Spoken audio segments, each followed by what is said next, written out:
next person ready to speak. That would be Ashlyn Dugan.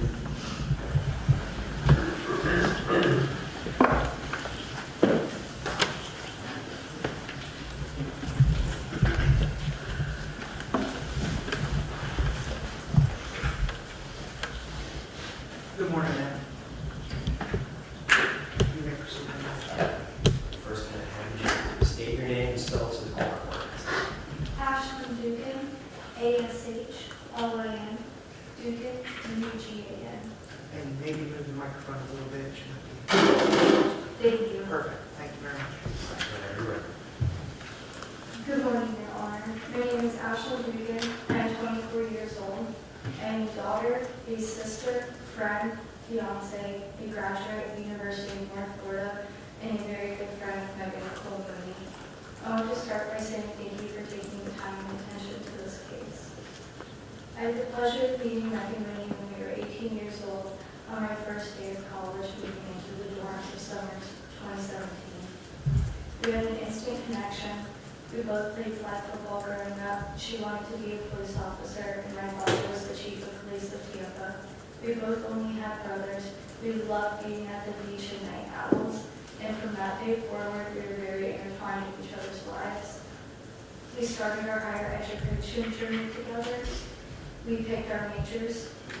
We explored our college campus and area. We learned how to become adults and be on our own. We signed up for sorority recruitment together. We became sorority sisters. We had many sleepovers, fun vacations. We laughed a lot, met forever friends, learned from our relationships, talked about God, held each other during the bad days, celebrated as the Tampa Bay Buccaneers won a Super Bowl in our hometown. We grew as people, had lots of fun, and celebrated as our friends graduated college, and most importantly, we became family. It is so rare and pure to find a soul like Megan. She had the highest respect for her mother and her father and her brothers and her other family members. She loves them so much. Megan was always smiling. She made everybody feel comfortable. She was one of the most athletic people I've ever met. She didn't have a mean bone in her body. She was so loyal to the people she loved. She was absolutely gorgeous, humble, intelligent, had ambitions to help others with her career. And this is an example of her character. She wanted to help others and serve others constantly. She wanted to serve her country or become a police officer. There were so many ups and downs in my life that I was blessed enough to have Megan by my side. She was always there to support me through everything. Megan was the sister I never had. 4 years of memories with her to last me a lifetime.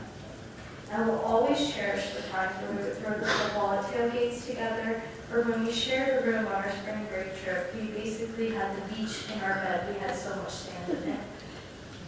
When I woke up from a phone call from Mr. Mooney, telling me his dear daughter and my friend went to heaven, started the hardest conversations, days, months, and now years that I have had. To say it was earth-shattering would be an understatement to all of us. Having to call people and break the awful news and hearing their heartbreak, or having our friends call us breaking down after hearing something like that is not something you will ever recover from. My close friends and I have all experienced depression and anxiety from this accident. It is hard watching people you love suffer, let alone be suffering yourself. Megan was our glue and was our rock. I was unable to work, eat, sleep, or feel happiness for a very long time. We struggled to learn how to navigate this new world without her. Megan had a whole life ahead of her. College graduation, getting married. She will never be able to do many of these things. She was robbed of so much. She won't be able to have children, serve her country, become a police officer, walk down the aisle with her father as she gets married, celebrate more experiences with her mother, father, and brothers, Carrie, John, Johnny, and Kevin. She won't be able to be a friend.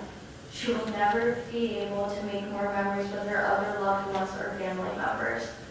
Less than 3 days after this tragic incident, I got a tattoo on my right ankle in honor of Megan. I will always honor Megan as I go through life. There's not been a single day I do not think of her and miss her. There are so many days I want to call my best friend for good news to celebrate and for bad news for more support. At the beginning of 2023, I got engaged, one of the best days of my life, and Megan was one of the people I wanted to call. She would be the maid of honor in our wedding. Every holiday, I think of the memories she'd be so happy making. None of us will ever be the same. Not only did Megan not deserve this, her sweet family has been through the worst of times imagined. No words describe their pain. They are a good family with good morals, good values. They have so much love for each other. They are God-loving, and people have great respect for all of them. Our friends and I have stayed in touch with them and have witnessed the most awful journey and pain that they have gone through. This has changed their lives forever, and they will never be the same. Megan taught me to give grace and tolerance to everyone. I cannot comprehend how this chain of events came together. Drunk driving is a known act of disregard for others' safety.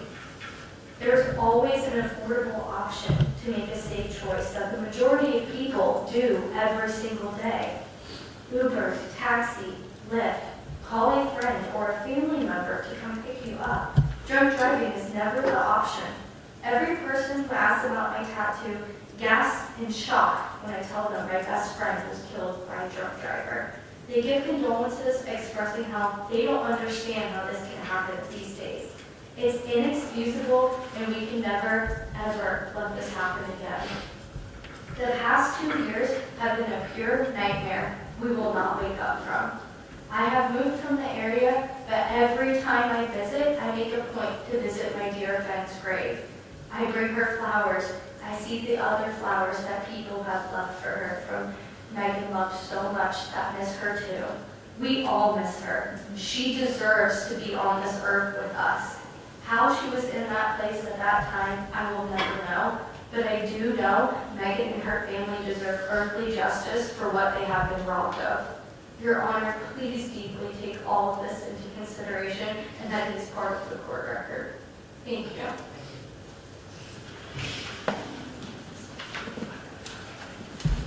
Thank you very much. Thank you, Robert. Next, a statement called Lauren Green.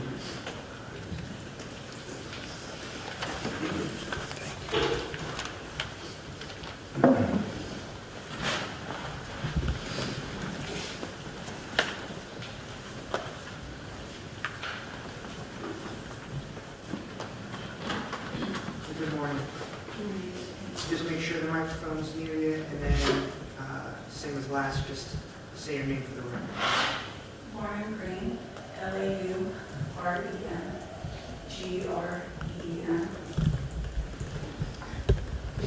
You may proceed. My name is Lauren Green.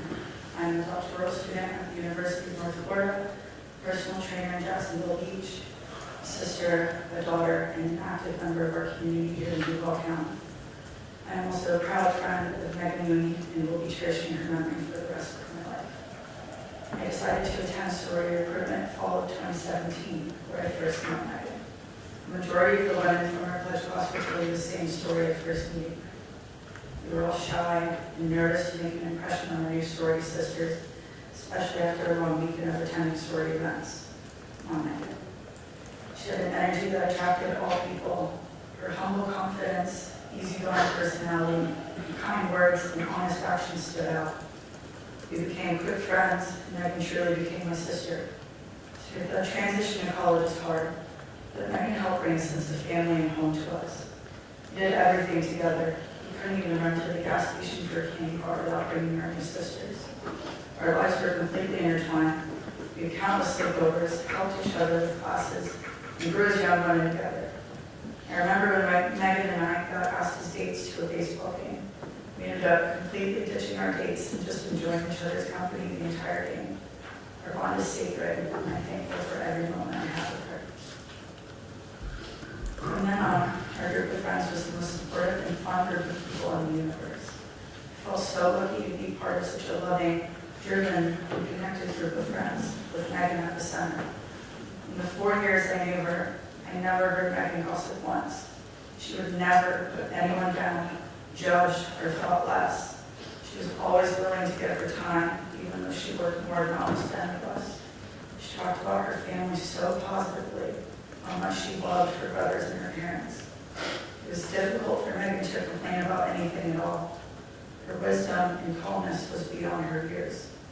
Megan was not simply a good person, she was the good person. I wanted to be more like her. I still try to be more like her every day. Spring break 2020 was one of my favorite memories of Megan. Everyone on the trip brought suitcases full of clothes for a weekend getaway, but Megan brought a single duffel because she was truly happy with what she had. It was not caught up in material things. Megan wanted to be a Marine. She woke up early, ran miles and miles on the beach. She would do push-ups, sit-ups, and exercise even on vacation because she was dedicated to serve our country one day. The day Megan passed is burned into my brain forever. July 30th, 2021 was a Friday night. I texted Megan, as I usually would, to see if the establishment she was working at had live music that night. I didn't think anything of it. I just wanted to see the band play, and luckily I was best friends with a staff member. The live music that night wasn't the band I wanted to see, and I did not go see Megan at work. I hated myself for almost 2 years for not going to go say hello to her and hug her one last time. July 31st, I wake up to a call asking me if I knew what had happened to our beautiful Megan. I was then asked to let our close circle of friends know what had happened. That day, I called 15 different people and had to tell them all about our loss. Hearing their disbelief, their anger, their despair and sadness was heartbreaking. People who answered my call happy, then had their life changed forever. Having to tell people I love most, my sisters, she's really gone and isn't coming back.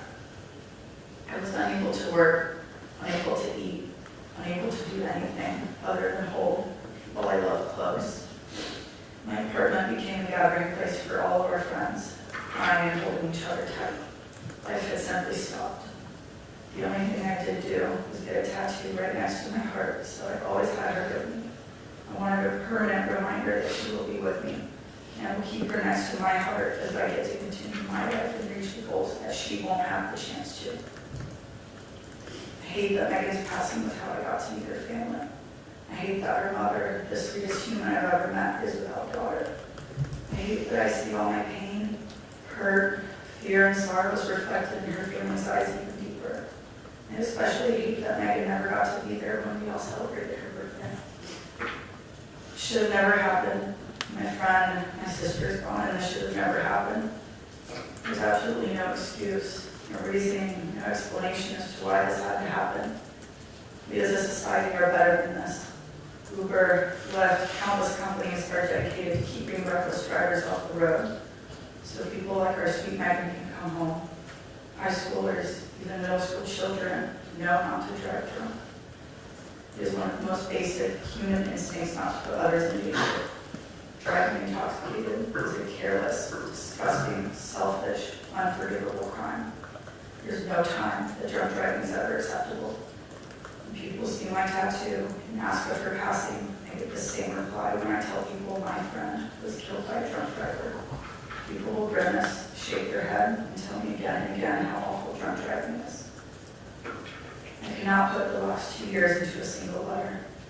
Megan completely changed my life twice. Once by becoming my friend, and twice by leaving me too soon. My heart will ache until I get to see her again. Visit her grave, sit with her, and tell her my problems. Our friendships have changed. The once ease now becoming fear that another one of us will be gone too soon as well. Please take my words knowing I mean them with my entire heart. Megan dying is a tragedy in all terms of the word. It should not have happened. I would trade my life for Megan's because I truly believe that she deserves to be here. Thank you.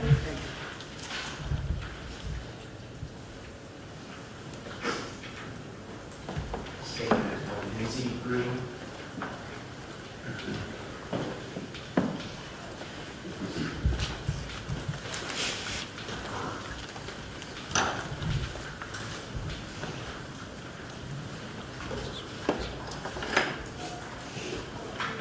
Good morning. Hi, good morning. Just the same as the other, make sure the microphone's close to you, and then just say your name and for the record and spell it out. My name is Lindsay Green, L-I-N-D-S-E-Y, Green, G-R-E-E-N. Your Honor, I am writing to share the profound impacts the loss of my dear friend Megan Mooney has had on me, our close circle of friends, and our community. My name is Lindsay, and I met Megan Mooney 4 years ago when I was just starting college at the University of North Florida. She was one of my older sister Lauren's best friends at UNF and welcomed me with open arms as soon as I got to Jacksonville. I also joined Delta Gamma soon after I met Megan Mooney, and our friend group quickly became our own little family. We took trips together, laughed until our stomachs hurt, vented to each other, and loved each other unconditionally as if we were all biological sisters, not just sorority sisters. Megan was an extraordinary person filled with kindness, joy, compassion, and a zest for life. She was a bright and vibrant soul at the prime of her life, just 22 years old, full of dreams and aspirations. I have never heard Megan say one bad word about someone else, even if they had wronged her. She was the most optimistic, forgiving, humble, and selfless friend you could ever have. Megan made everyone around her feel loved and included. She had the most wholesome soul and was truly one of the best people I have ever known. On July 31st, I remember going about my daily routine and going to get a coffee. As I was paying, I got a call from my older sister, Lauren. She only got one sentence out before I started bawling my eyes out. Megan Mooney died last night, was all she could say before I ran out of the store and collapsed into a heap of screaming and crying. I felt like my heart was being ripped out of my chest right there in the parking lot. And I couldn't stop crying then, and to this day when I think of that phone call, I still burst into tears. When I got home, my sister was in the same state as I was. And my heart shattered even more when I realized that soon all of my best friends would have to find out the same tragic news that would change all of us forever.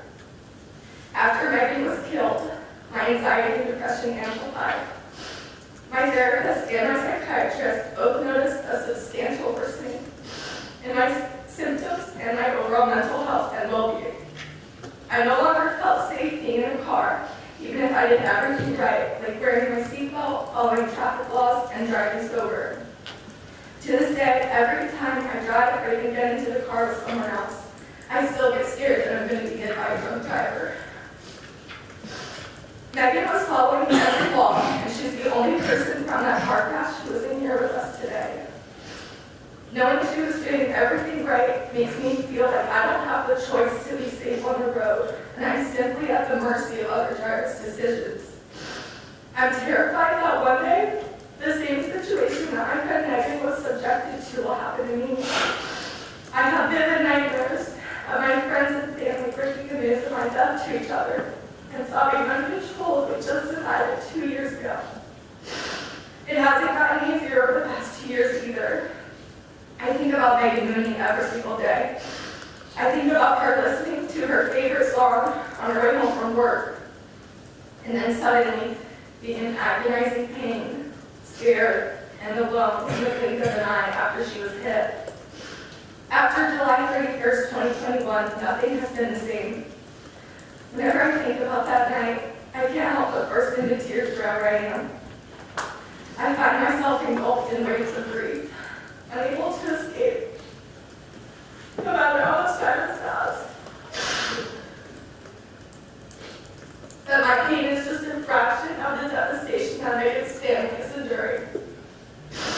The loss of a child is every parent's worst nightmare, a heart-wrenching experience that no family should have to endure. The impact of this tragedy extends far beyond myself. Our close-knit group of friends have also been profoundly affected, and many of the joyous moments we once shared together now serve as painful reminders of what has been irreversibly taken away from us. Our community as a whole has been affected by the tragic and preventable loss of Megan Mooney. Her absence leaves a void in the heart of everyone that knew her and serves as a stark reminder of the devastating consequences of drunk driving.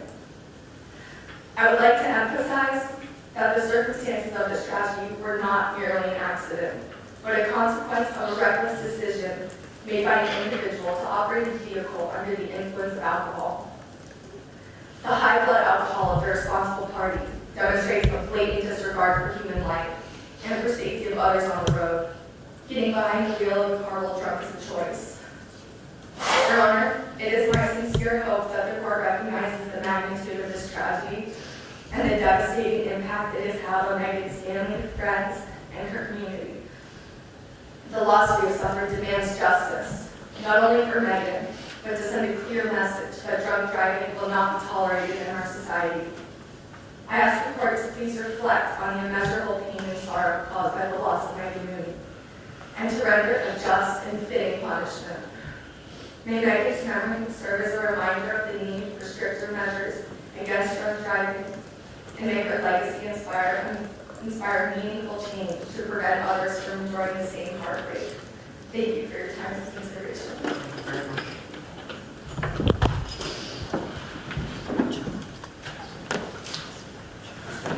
State with next call, Haley Granbeck.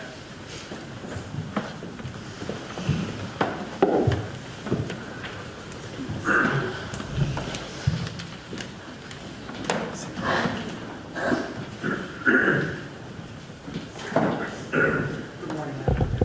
My name is Haley Granda. And if you can, real quick, just to spell out your name.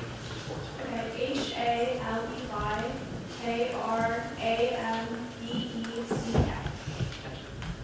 Your Honor, my name is Haley Granda, and Megan was my best friend and my babe in our sorority. Megan was someone who I could always count on to be there in any situation, someone who could always make me laugh. She was the positive and adventurous friend who wanted to do whatever fun activity you mentioned. She just wanted to be with her friends, and I always loved that. When I first heard the news, I was in complete shock. I instantly felt my heart sink into my chest, just in disbelief that someone I loved was gone. I was supposed to see Megan the next day at her birthday party. I was angry that someone would drive drunk and sad that I would never be able to hear her laugh or see her smile again because of that person.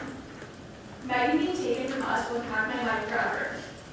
I won't be able to ask her to go on vacations, to be my bridesmaid, to grow and be lifelong friends. Megan was one of those people who just accepted everyone. She never made anyone feel bad, only ever wanted to lift people up.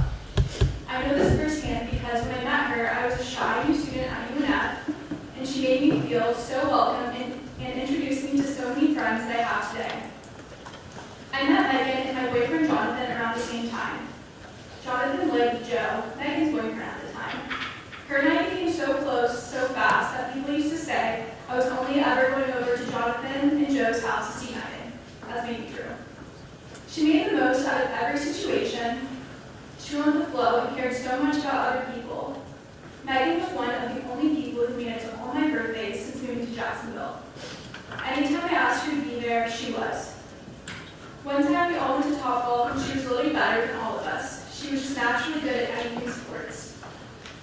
I'm also very grateful that I got to go to Vegas with her. That will always be one of my favorite memories with her. We got to go to a male strip show and all of them gravitated towards her. She was stunning and everyone wanted to be near her. This tragedy has affected us all in so many ways. We have also connected throughout, had memorials for Megan, and celebrated her birthdays. This will never replace her bubbly personality being with us. However, I am grateful that I can still be close with Megan through her family. I can tell that this has not been easy for them and has affected them all greatly as they lost a daughter, sister, and more. I cannot understand how this happened, how a person could drive intoxicated when there is access to Uber nowadays. This should never have happened and could have been easily avoided.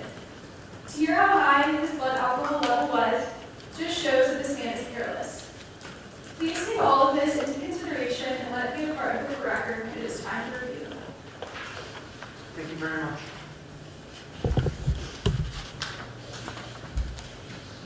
Thank you, Your Honor. State next call is Annie Gibbs.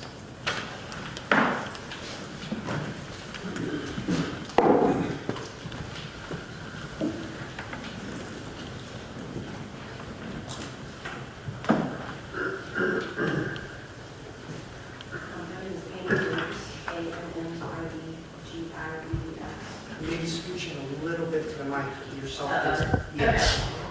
Your Honor, my name is Annie Gibbs, and I met Megan during my second year of college at the University of North Florida. I was just joining a sorority and meeting a lot of new people, but Megan stood out because of her kind, caring, easygoing persona. Within moments of knowing her, I already felt like she was a very close friend I had known for years, and little did I know she would become a very, very close friend. Megan was an incredible human being. She was a smart, strong young woman whose light and positivity was always shining.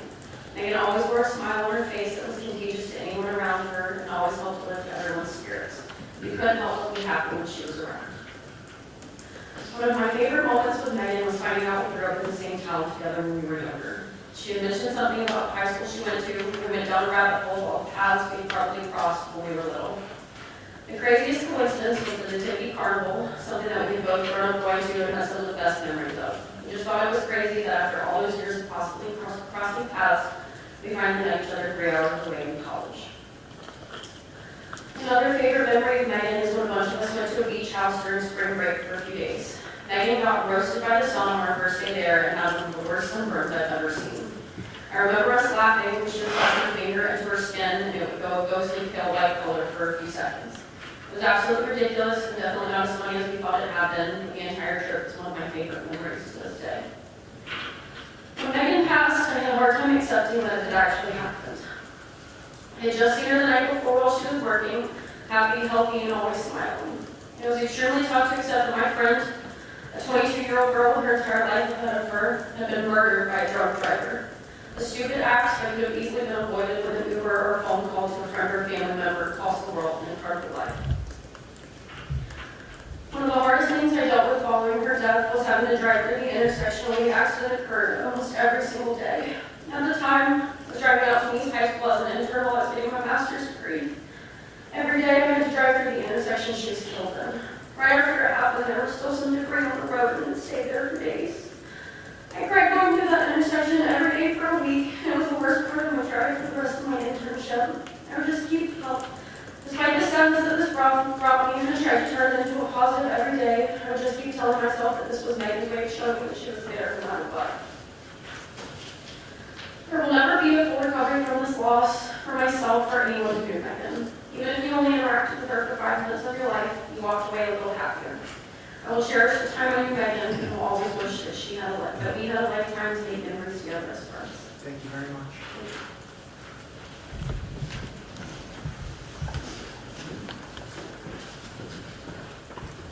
Thank you, Your Honor. And the next person is here, but he's asked me to read his statement. His name is Jonathan Eden. First name is J-O-N-E. Mr. Eden is present. There he is. Okay. Jonathan is Jonathan. And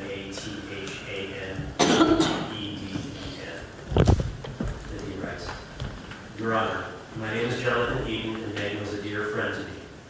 I met Megan through my good friend and roommate Joe Hannon, Hannon, who dated Megan for a year or so. I became very close with Megan as she quickly became a great addition to our friend group and my girlfriend Haley's best friend. I was always there for Megan and she was always there for me. I remember the moment I received the call that Megan was gone. Saturday morning, driving through downtown Jacksonville. My heart stopped when Haley told me. I was in complete disbelief. We were supposed to hang out with Megan at my birthday party that evening. Losing Megan was a wake-up call, not only for me, but every single one of the people here who was close with her. It made me realize that we will never know when it will be our last time seeing someone, no matter the age. Haley is in Megan's tightest friend group from UNF. I have seen and been present in all of these moments of impact the past 2 years. This friend group will forever be affected by the actions and poor decisions of Mr. Motley. These girls love each other like family, and when Megan passed away, they truly all lost a member of their family. We all did. Megan lived in the moment. She was present, not just physically, but emotionally. While she wasn't the most quick to open up to people, she was still the first one to be there for any of her friends. Even her passing brought her friends closer together. She was that type of person. Everyone that knew her knew the time they shared with her was important to her. She never said a negative thing about anyone else. Her friends were her world, and she acted like it. She was content as long as she was with those she cared about, no matter the activity or situation. I remember numerous occasions Megan walking into the room and her presence putting a smile on our faces. Shortly before Megan passed away, we went to Las Vegas for a UFC fight earlier in July 2021. Haley and I invited Megan and a couple of other friends of ours to come. We spent a few days living life to the fullest in Vegas. I am so glad Meg came. I was teaching her how to play blackjack. Sorry, Mrs. Mooney, I was teaching her bad habits. And I remember one of the last days we were playing, she had a chance to double down on her bet, and she was so nervous to put the extra bet down. We were playing at a $5 table, so this whole bet was like $10, so it was not a huge stake. I told her if she spends more than $10 on a single drink back home, and not to be a, for lack of better terms, wuss. She didn't listen to me and doubled her bet, but she won the hand. That was Megan for you. Megan did what Megan wanted, and I love that about her. I have so many good stories from that trip, and I would like to give more details, but what happens in Vegas stays in Vegas. I'm so grateful to have spent that time with her. The last time I talked to Megan, I remember she was trying to choose whether to go into the military or law enforcement. She would have given those guys a run for their money. Unfortunately, she never had a chance to find her own path in the adult world. We will never know the impact she would have had in the field she chose. She will never get to do any of the normal things I wish for myself and all of my friends sitting here. The careless and selfish acts of Mr. Motley have caused pain and suffering for hundreds of people. His offensive driving under the influence has caught up with him. Unfortunately, that is at the expense of another person's life. This is the easiest time in the history of motor vehicles to get a ride, yet he still chose to drive. There is no excuse here. I'm sure killing Megan was not Mr. Motley's intention that night, but I do know his decision to drive drunk was not a fluke. How many chances does a person deserve to do the right thing? Thank you, Jonathan Eden. Thank you very much.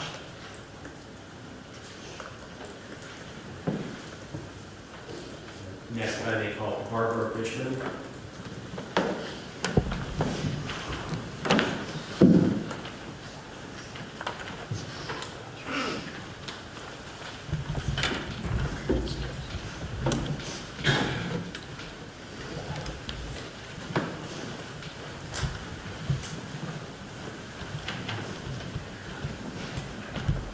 Good morning, ma'am.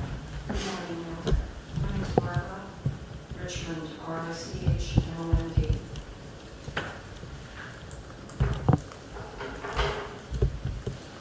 Your Honor, Megan Nicole is my niece. Her mother, Carrie, is my little sister. My niece Megan was a very special young lady from the moment she was born. She was always kind, sweet, and unassuming. That smile of hers made her even more endearing. She was loved by anyone who knew her. I have many wonderful memories of our family holidays, birthday celebrations, and vacations. Megan had a full life ahead of her. A life of being able to share her talent, her loving heart, her gentle nature, and her willingness to listen and help others. Whatever path she would have chosen would have never have come to fruition. When the Moonies moved from Tampa, where Megan grew up, to the Jacksonville area, I was thrilled that I might get to know her even better as a young adult.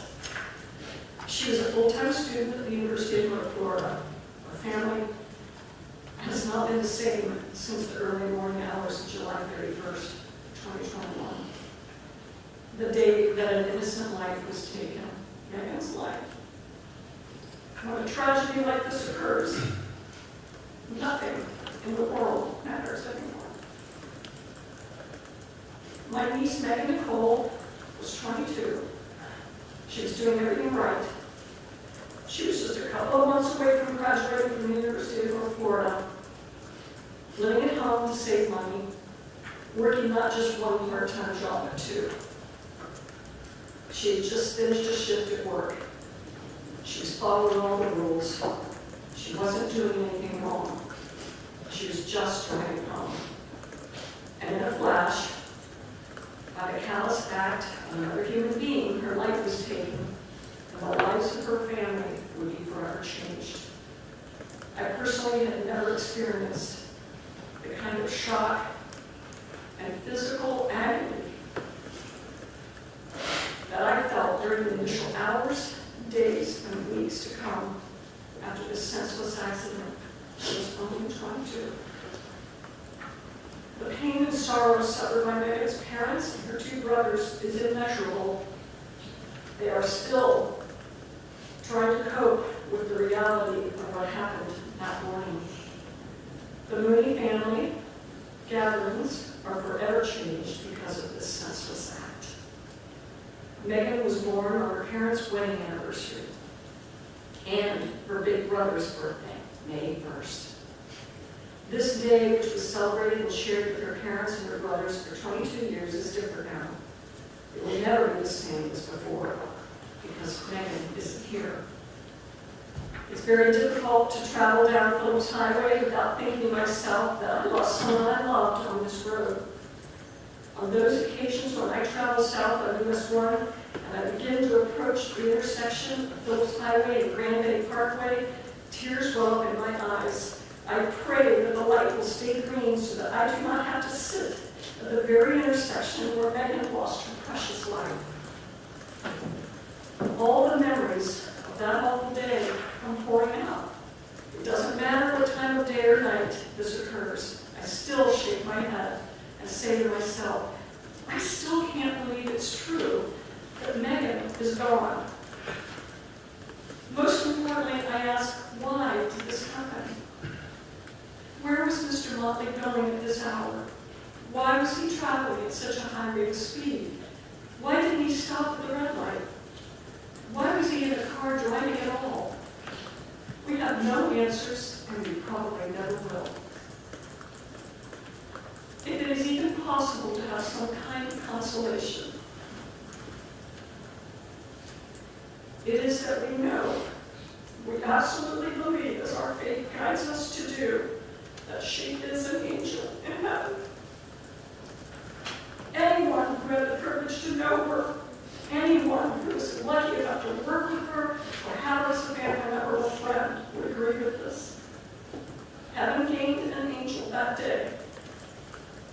The Lord is close to the brokenhearted and saves those who are crushed in spirit. Megan will forever be missed, and our hearts forever broken. I respectfully submit this. Thank you.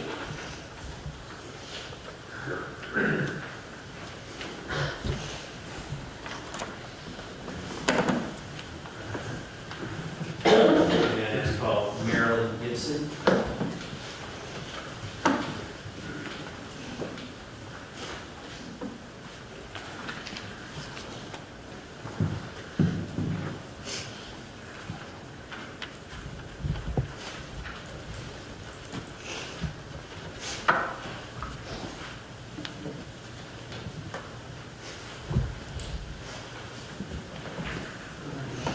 My name is Marilyn Gibson, Marilyn Gibson, Gibson.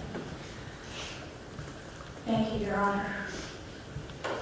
My name is Marilyn Gibson, and I am Megan's godmother, and on her mother's side, my little sister Mary. I've known Megan since the day she was born. How has my life changed as a result of the untimely death of my dear niece Megan?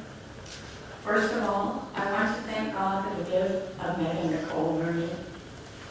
All our lives have changed because of Megan, undoubtedly, and without question, would have been a continuous bright light here on earth had her life not been taken from her so abruptly through the careless and selfish act of one man.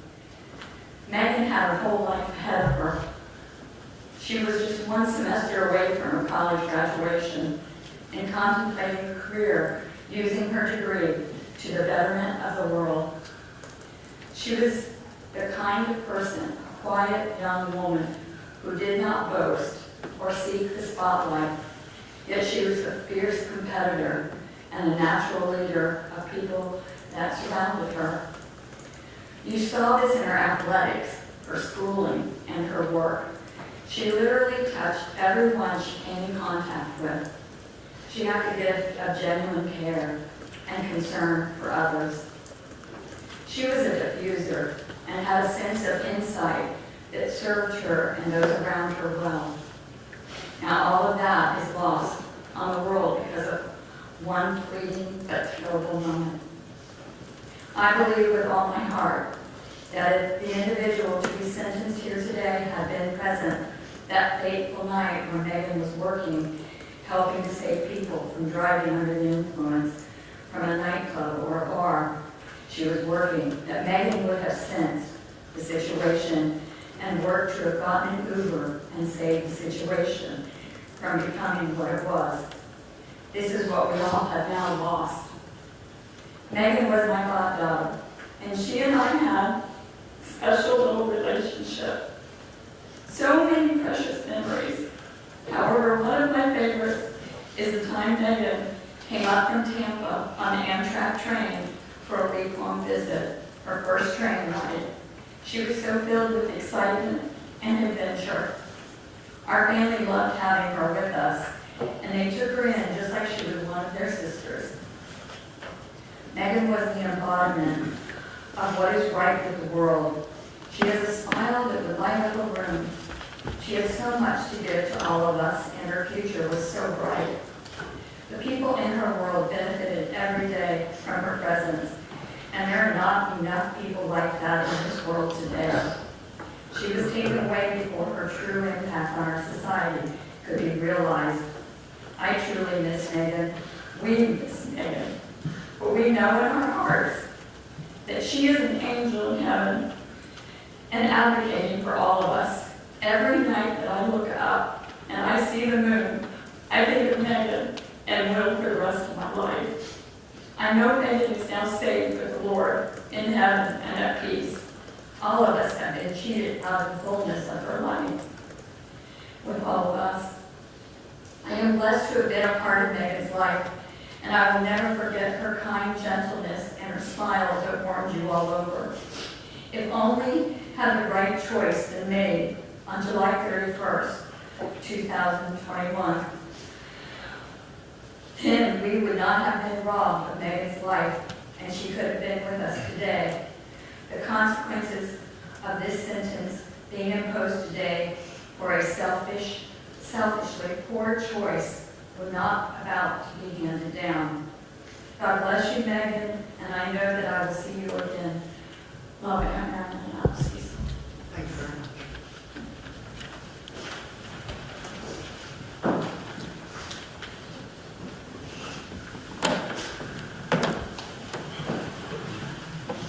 Everybody call Joe Gibson.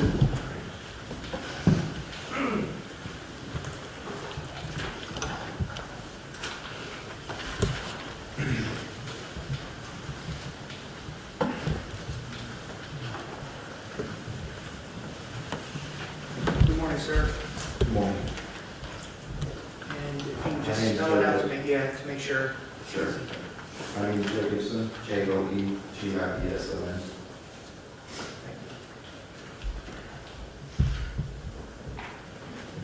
Your Honor, thank you for giving us the opportunity to voice the impact this crime has had on our family. My name is Joe Gibson. I'm Megan Mooney's cousin. On the mother's side of the family, that have known her since the day she was born. My mom is Carrie Mooney's sister and is Megan's godmother. On July 31st, 2021, our family was changed forever by the egregious actions and decisions of Michael Motley. Our beautiful little cousin, Megan Mooney, had her life stolen by the decisions of a man with no regard for the laws in this country to keep our citizens safe. We're all humans. We all make mistakes. But it's very uncommon for a mistake to come at the expense of another person's life. Our family has been tormented with all the questions that come from a life-changing experience like this. Why wasn't he getting help? Why wasn't he in the system for his past offenses and being forced to participate in therapy for his illness? Why was he able to drive? Why didn't Michael Motley call an Uber or Lyft that night? Why was he headed north when he lived south? Where was he headed? These and so many more are questions that we will never have answers to. I don't know how you can quantify justice for the actions and decisions Michael Motley made that fateful Friday, which ended at the expense of Megan's life in the early morning hours of Saturday, July 31st, 2021. Maybe hearing the story from our family's point of view will give you a small glimpse of the impact it's made on her mother, her father, her brothers, her aunts, her uncles, her cousins, her classmates, and her friends. On July 31st, I woke up excited to start a beautiful Saturday morning in the summer with my wife and my children and a family of close friends. We had a boat day planned for a trip out to some of the sandbars in St. Augustine. I was going through my morning routine of waking up to a hot cup of coffee, then walking out to the garage to begin loading and packing the boat. I remember the birds chirping and the still calm of the early morning. Dew drenched the plants and grass from the summer morning humidity in Florida. I remember the birds were extremely active this morning. I remember watching two beautiful bright red cardinals flying around before they perched in the nearby palm tree in my yard to observe me packing the boat. At the time, I didn't think much about it, but I was mindful to say hello. As I finished packing up all the supplies and the beach gear to make a memorable day, I was drenched with sweat, so I retreated to the house to take a cool shower. After a quick rinse, we started preparing breakfast and woke our slumbering children. It was about 8:30 in the morning. Little did I know, Megan was already stolen from us, and the Mooney family was already going through the worst morning of their lives.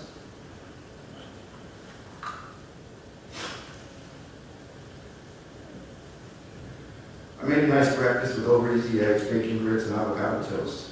It was a hearty breakfast that would be a great start to a hot summer day on the boat. Around 9:30, our friends showed up at the house and were preparing to depart for a great day together. We were putting the final touches and preparations on loading our friends' beach bags and coolers on the boat when my phone rang. What was on the other side of that call, I will never forget.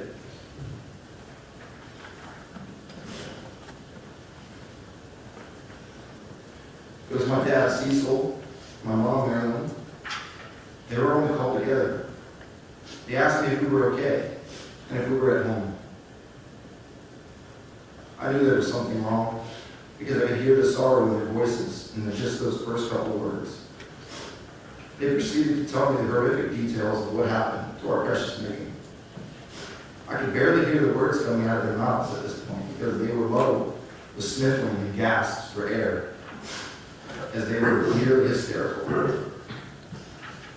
They told me that she was struck by what appeared to be a man who was presumed to be grossly intoxicated. It ran through 2 red lights and 2 intersections before barreling into Megan's driver's side door on US 1 at the intersection of 90 and US 1. I hung up with them a short time after and immediately empathized with my mom and dad's situation. I knew they had to go through those calls 3 more times with my sisters Amy, Carrie, and Sarah. My heart sank, my eyes welled up with tears immediately. All the worst thoughts raced through my head. Did Megan see his headlights right before he smashed into her? Did she suffer in pain as she lay there helplessly in her car praying that someone would save her? What pain did she have to endure before she lost her beautiful young life? What thoughts was she terrorized with as she took her last breaths?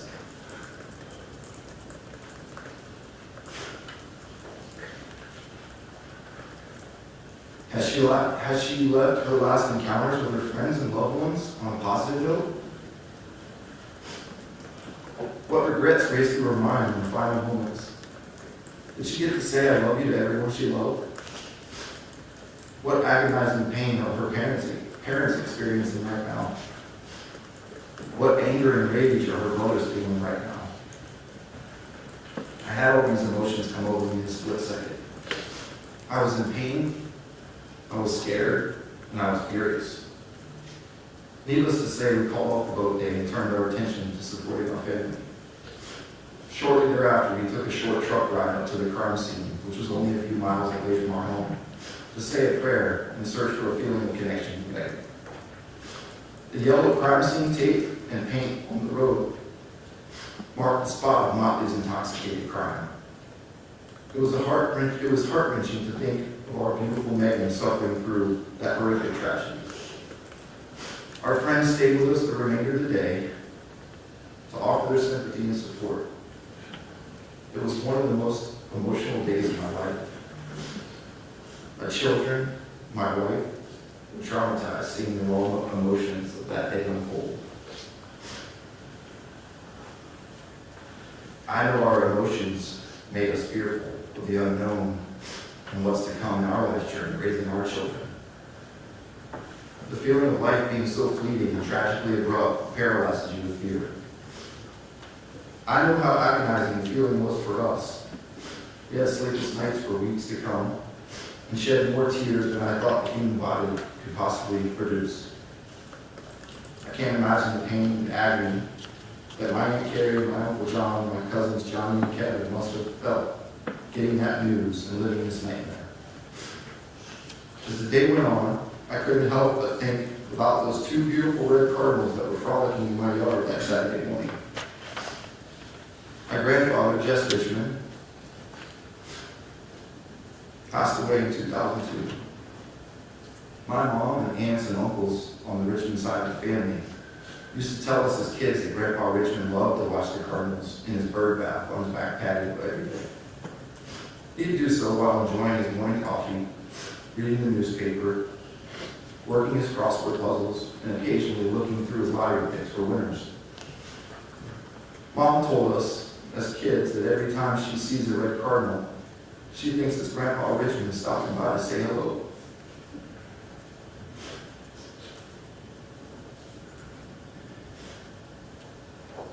I know that Saturday morning that Mike and Motley stole our beautiful Megan, that Grandpa Richmond and other loved ones from our family that had passed away were waiting to greet her into the beautiful kingdom of heaven.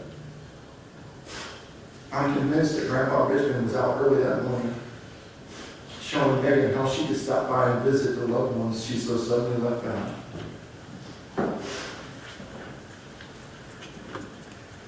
Megan was so young and beautiful. She had the biggest, most beautiful smile, and she showed it often. She was a natural athlete.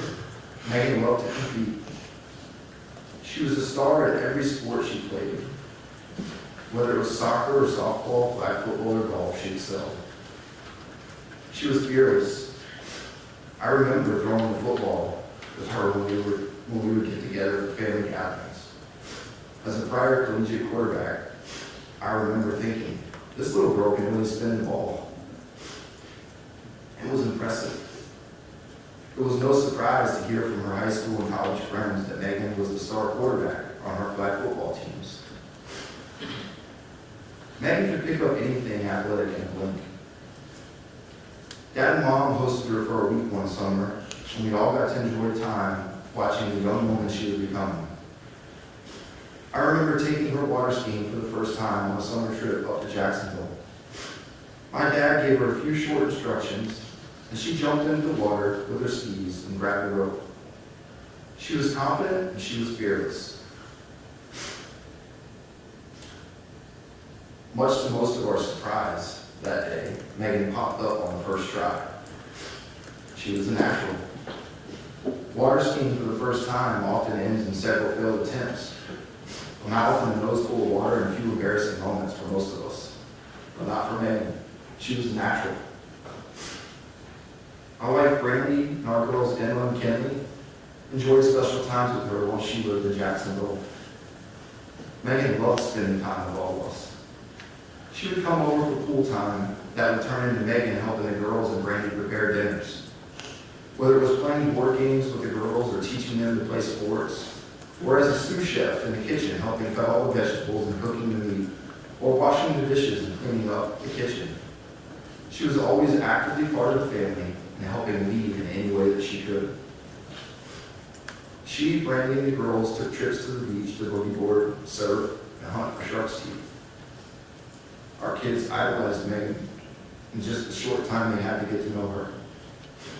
I remember Brandy and I thinking at times while she was with us, I hope our daughter turns out like Megan.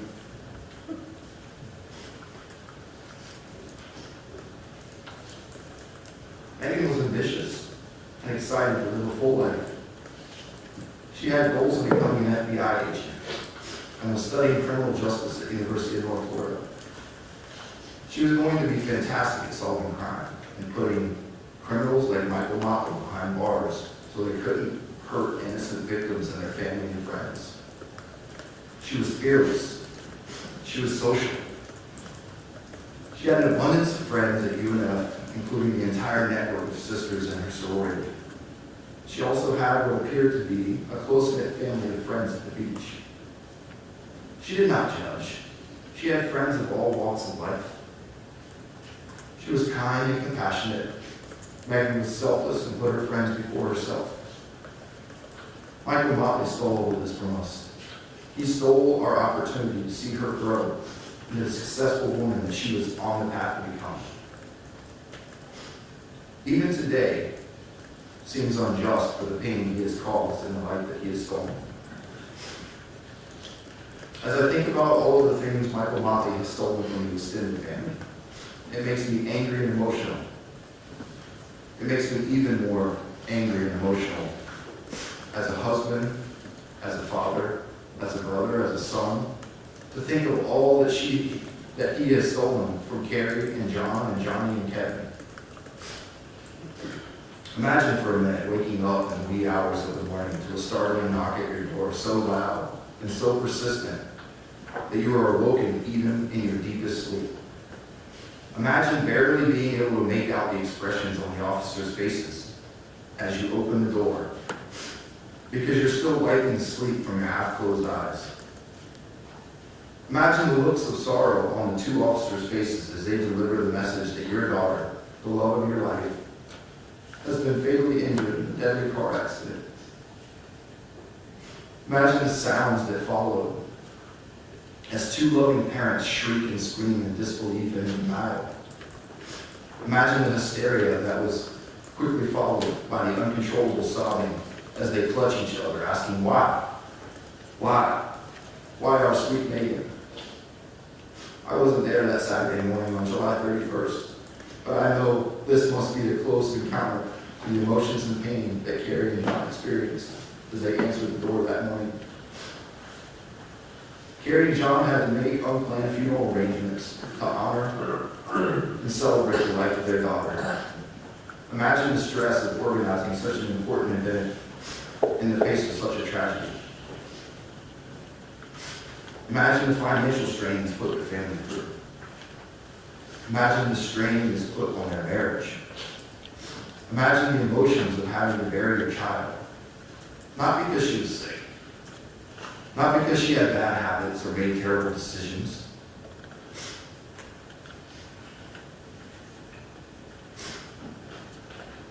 but because a man, a 60-year-old man, decided to climb into a car at 2:30 in the morning after far too many drinks. Then imagine that person speeding 80+ miles an hour through a 45-mile-an-hour zone, going through 2 red lights and 2 intersections while on a suspended license, before plowing into your daughter's driver's side door, rendering her lifeless. Now can you understand the pain that Carrie and John and Johnny and Kevin must be feeling as they waited for their so-called day of justice? You can't imagine the feelings of regret this family has endured because of such a sudden tragedy. The torment this family is going through by never getting to say goodbye is infinite until they meet again. I know my Aunt Carrie will never get the opportunity to celebrate her daughter graduate college. She won't get the opportunity to give her advice on interviewing for her first job. She will never get to help her daughter plan her wedding. She will never get the opportunity to hold her hand during her first sonogram or labor and delivery of her first child. She will never get to host a bridal shower and celebrate with her on her bachelorette party. She will never get to host the baby shower or help her bake her husband's favorite birthday cake. She will never get to see and experience so many of the beautiful things that mothers get to do with the few precious moments they have with a daughter. All of this has been stolen because of the decisions Michael Motley made that night. My Uncle John will never get to play another round of golf or hit a driving range to give Megan tips on her swing. John will never get to walk his daughter down the aisle on her wedding day. He will never get to cuddle his grandchild in his arms for the first time on delivery day.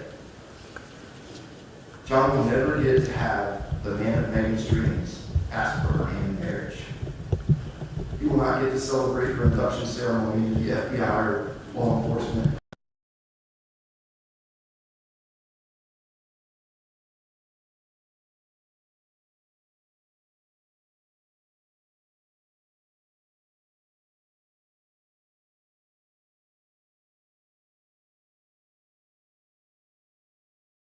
Will not get to see their sister on Christmas morning or at the dinner table on Thanksgiving. They won't get to exchange stories of their college days or the fun times they remember as kids. They won't be able to ask Megan for advice about how to better connect with their girlfriends or wives. They won't get to go to Jags games or Bucks games together anymore. They won't get to introduce their wives to their only sister or have Megan in a beautiful dress as a part of their wives' bridesmaids. They will never get to introduce their children to their Aunt Megan. Michael Motley has stolen all this and so much more. Words can't express the amount of pain Michael Motley has caused his family. As Catholic Christians, our family turn to our faith to find a place in our hearts for forgiveness. Michael Motley has challenged every fiber in our bodies, our minds, and our faith to give us forgiveness for his egregious mistakes.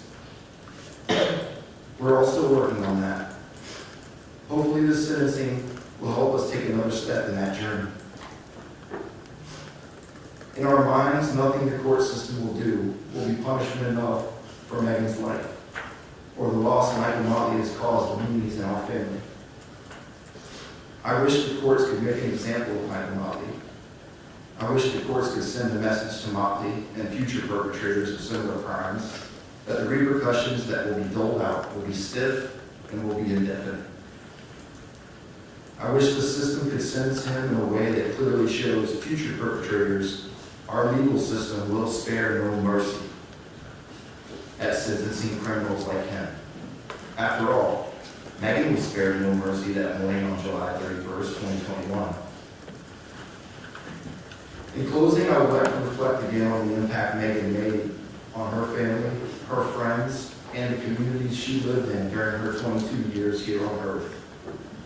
I think our priest father, Richie Pagano, summed it up best during Megan's eulogy.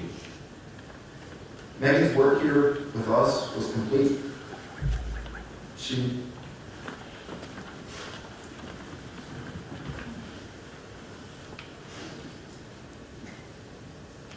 Megan loved so deeply and gave so selflessly that she was called home.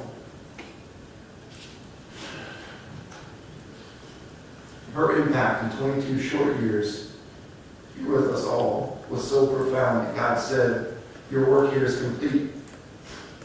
He called her home to be in her eternal kingdom of heaven on that early morning, July 31st, 2021. We can all only hope and pray to accomplish in our lifetimes the impact that Megan made in just 22 short years. We love you, Mooney family, and we will continue to mourn your loss of our beautiful Megan. We will never forget Megan's bright smile and beautiful soul. And Megan, I look forward to many more visits from you as a beautiful red cardinal. When you stop by to check in. Thank you very much, sir.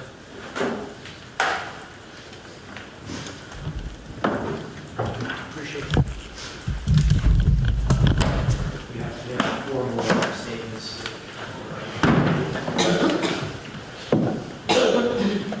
Next will be Johnny.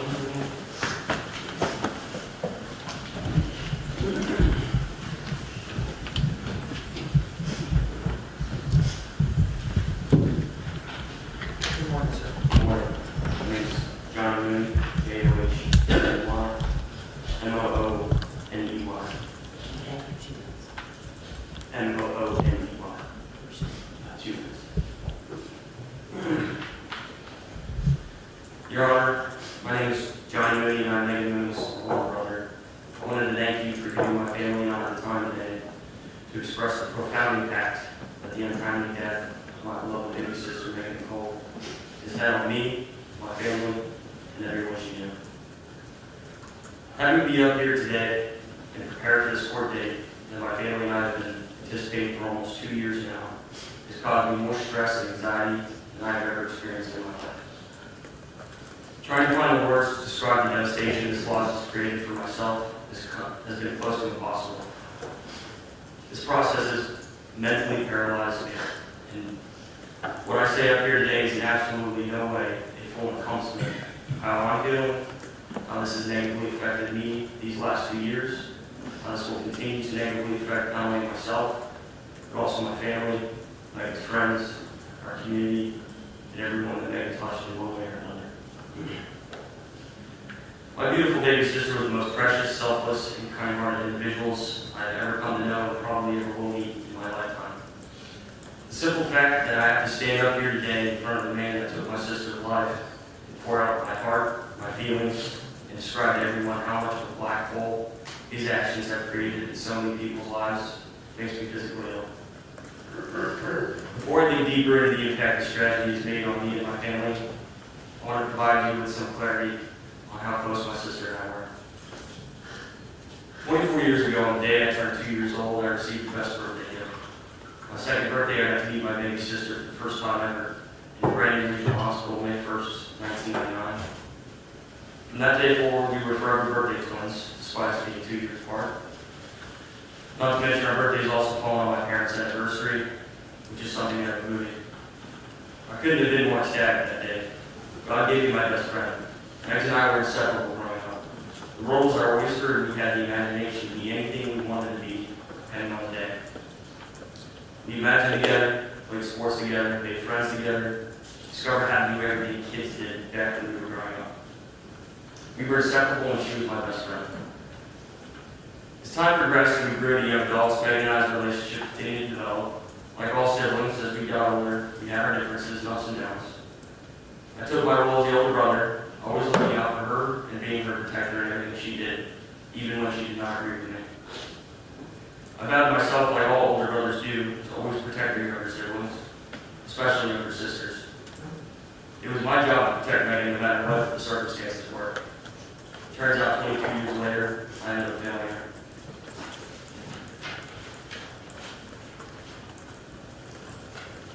I'll never forget the day that our lives and family changed forever. Our world came to a screeching halt. The unimaginable took place on Saturday, July 31st, 2021. I had failed to fulfill my duty as her older brother and as my baby sister's protector. I can go back to that morning like it happened yesterday, waking up to a call from my mother that I needed to come home immediately. It seemed like a regular Saturday morning after a night out with my best friends. Only something seemed off. Began called home at 7 in the morning. I did not think much of it and obeyed my mother's wishes, driving home from Jacksonville Beach.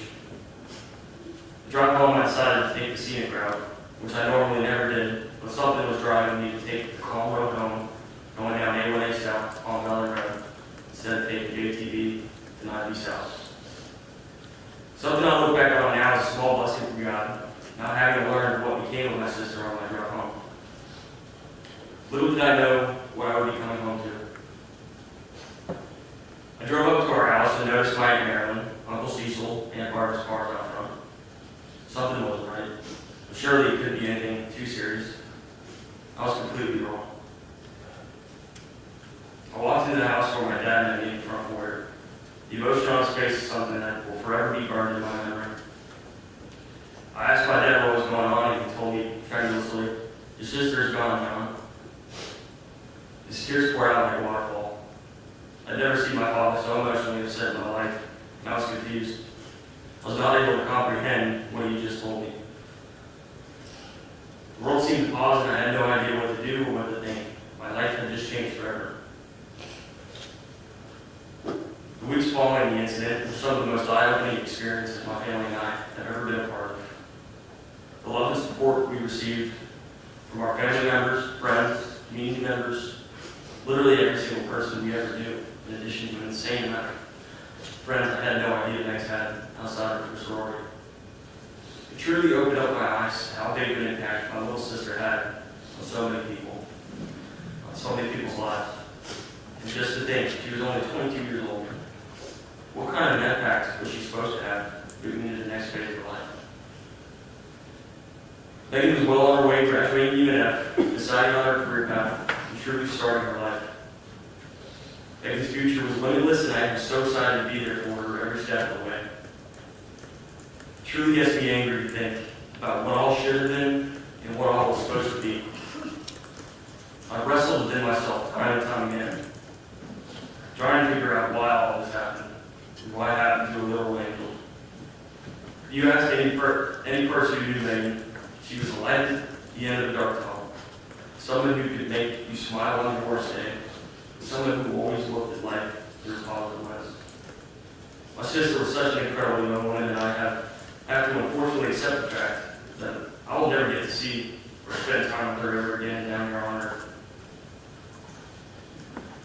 The average person will never understand the pain of losing a loved one through a senseless act of negligence and pure ignorance. The pain and damage I've experienced from her loss is irreversible. My family will never be the same again, and there will forever be a void that can never be filled because of one man's actions. I truly do not think one can fully understand how much devastation this tragedies caused my family. We are broken, and there's unfortunately nothing they can deal with. This event has caused my mother's health to decline dramatically into where she is today. She stays up for days at a time pondering about what we could have done to save Megan. She has become a shell of who she used to be because of the stress and burden this tragedy has placed on her. Even though there is absolutely nothing we could have done, my parents place the blame on themselves, like any parent would in their shoes. It kills me inside seeing how this is affecting them. No parent should ever have to see their child die before them. None of this would have happened if the individual responsible for Megan's death would have made the right choice.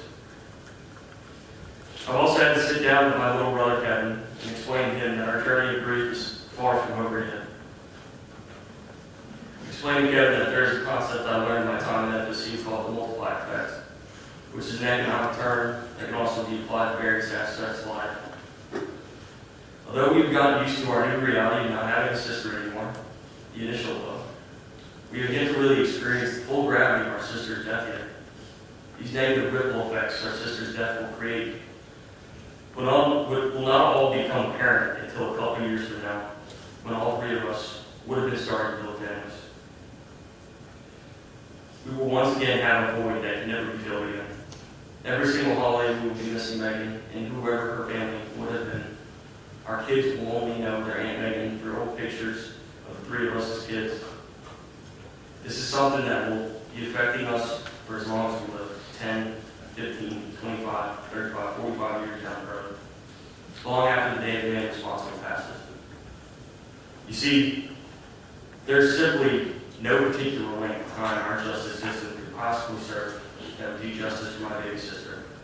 We will never get another chance to breathe air, graduate college, find her career path, get married, have children. The list goes on and on. And not to mention the rippling effects this will have on my family, who will forever have to live with this empty void in their own realities. Thank you, John. Thank you very much, sir.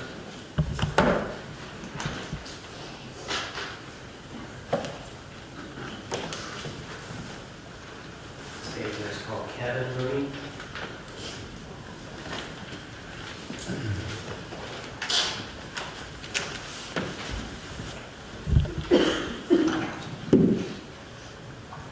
Good morning, sir.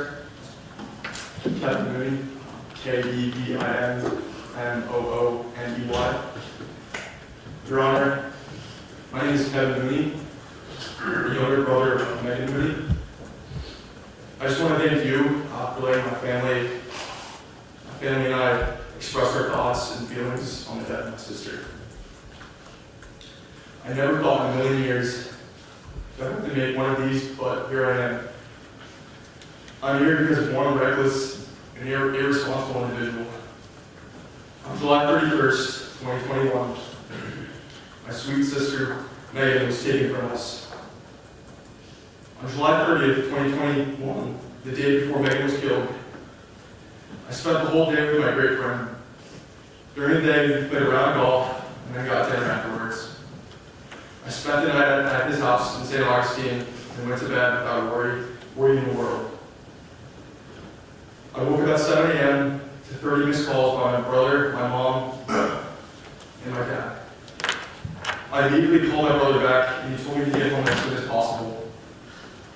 Knowing something wasn't right, I got home as soon as I could. On my ride back to my house, many things were going through my head, but never did I think it was as serious as it was. When I pulled into my house, I saw several cars parked in the driveway. This was the moment I knew something serious was up. I rushed into my house to see both my parents standing there, looking like they had just seen a ghost. I yelled, "What's wrong?" My dad looked me in the eyes and said, "Megan's gone." These 3 words changed my life. I remember yelling, "No, no, no," slamming my fist against the couch. I've never been the same since that day. Megan was the best sister you could ever ask for. Growing up, Johnny, Megan, and I were like best friends. As kids, we did everything together. There was never a time where we were separated. As we all grew older, we matured and changed. Megan was always so calm and kind. I can count on one hand the number of times she and I argued throughout our entire lives. Megan always let people go before her and always thought of others before herself. I never heard Megan complain or gossip about anyone. I was always so jealous of her and her humility. I could never wrap my head around the way she could just simply forgive people. She was truly an angel sent from heaven, and I can't believe she was my sister. Megan was set to graduate later that year and start her life. I was so excited to see what she was going to do after graduation. I knew she was going to do something great that helped others just like her job at Surfer. For those that do not know, Megan was the person that helped people get home safely after a night out. She made sure people got to their Uber safely and made sure people were not drinking and driving. Like I said before, Megan always put others before herself. All of this has impacted me in several ways. Within these 2 years, I caught myself wanting to call Megan because I was wanting advice or I wanted to tell her something that I thought she would think was cool. One individual has robbed me so much. I will never have the privilege to introduce Megan to my future wife. I will never be able to hang out with her and her friends. I will never have the chance to ask her for advice on anything. I will never be able to introduce my children to my sweet sister. On top of that, I dread any holiday now because I know it will never be the same. Every time I see a family picture, I break down in tears, wishing she was still here. There will always be an empty void in my life.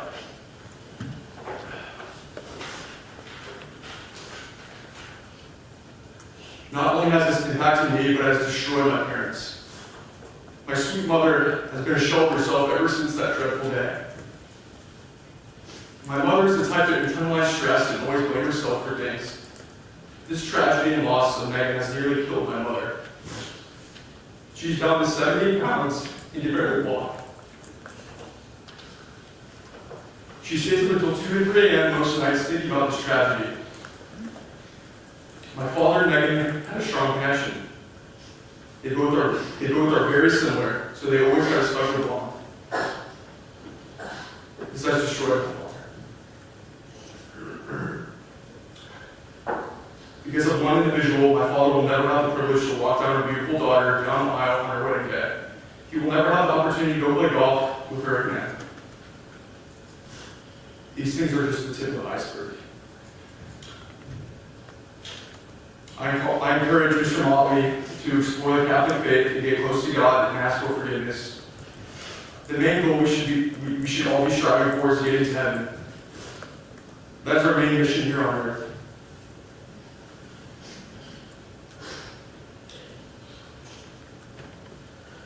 I will be praying for you. I just want to thank everyone that has supported me and my family throughout this entire grieving process. You guys will always hold a special place in my heart, and there's no way I could have gone through this whole process without the support of you guys. Thank you. Thank you very much.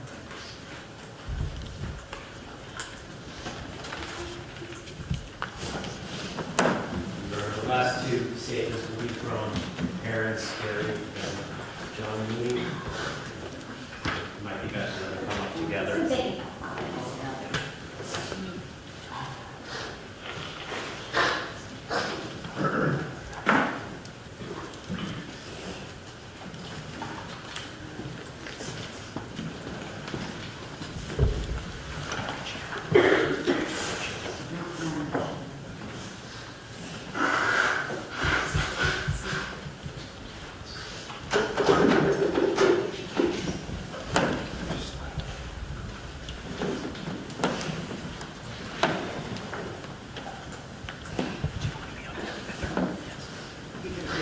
Carrie Mooney, C-A-R-R-I-E, M-O-O-N-E-Y. Good afternoon, Your Honor.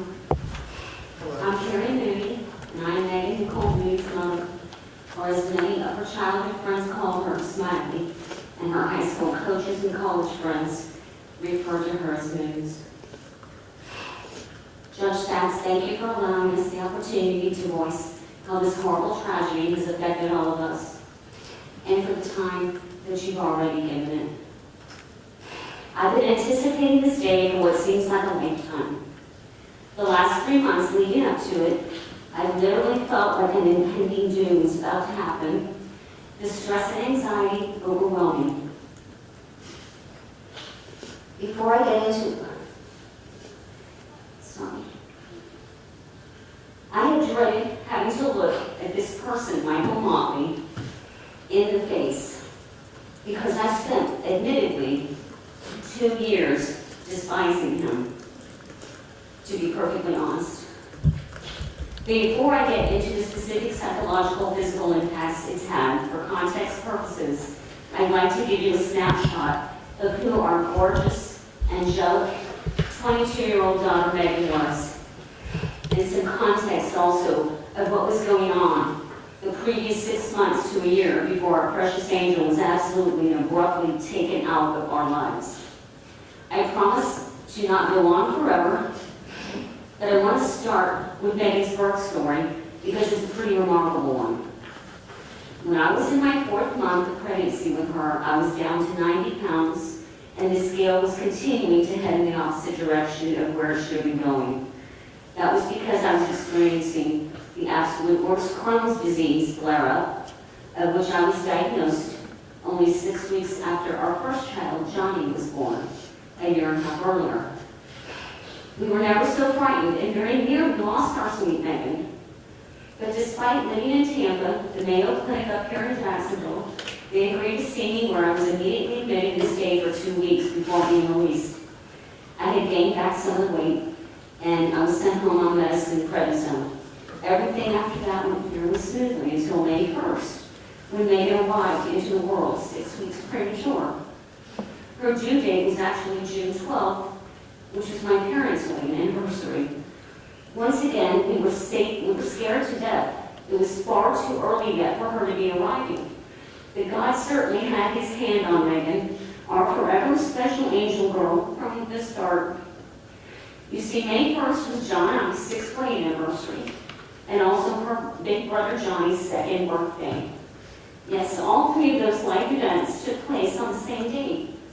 And to make it even a little more blessed by God, Megan came in weighing 5 pounds, 1 ounce. Yes, the first day of the 5th month, that thing, 5-1. The OBGYN was blown away and told John to immediately go out and purchase lottery tickets. But Megan, by the grace of God, only spent a week in the NICU unit and had 0 deficits physically or mentally her whole entire life through. She was 100% a blessing and a true gift from heaven from the very beginning. Megan's entire childhood was an absolute dream. From the time she was born all the way through literally her junior year of college, we could not have asked for a sweeter, more angelic daughter. She was never mired down in the typical girl drama I'd overhear numerous moms over the years talking about, how some other girl who didn't invite their daughter to this party or to that sleepover, and then they'd go on and describe the total meltdowns that their daughters would have. No, not Megan. She never put us through anything remotely like that. Megan also never engaged in gossip either, ever. She just didn't enjoy tearing others down and ridiculing other girls. And we can scarcely think of a time we ever had to punish her, I swear. What stood out the most about her was this innate selflessness she possessed. She put everyone in her young life ahead of herself.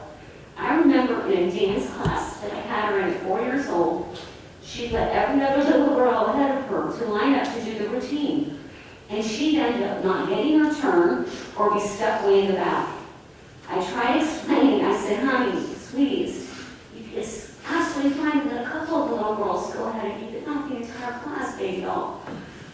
She was that kid in elementary and middle school to befriend the shy kids, the new kids, or the handicapped kids, despite how popular she could have been with her good looks, personality, and athletic ability.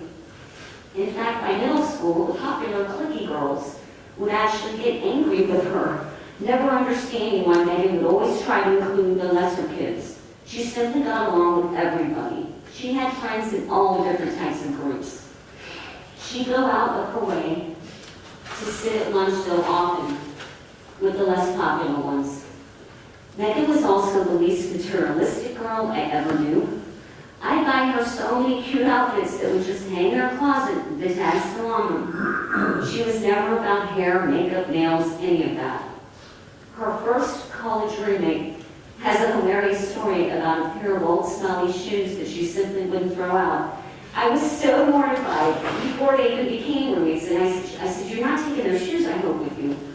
Honey, it's time to get a new pair. I'll buy them. Let's go get them now.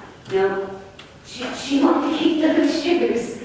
And so she brought her to the dorm, but, and roommates, she didn't mind. When her roommates saw what kind of fun giving roommate she was, she cared less and turned it all into a huge joke. But it was just adorable. You had to be there. But I heard so many stories after she was killed from her friends like that. How she completely dropped everything for others. One weekend she had a big exam the next Monday, and she should have been studying for. But she drove one of the UNF girls' friends all the way down to Daytona to go collect her purse, her phone, or whatever the girl had left behind from the weekend. Megan drove her all the way down there, not worrying a bit about herself or her upcoming exam the next day. She attended Catholic school from 3-year-old preschool to 8th grade in Tampa. She was always a solid AB student and was chosen twice to play the role of the Virgin Mary.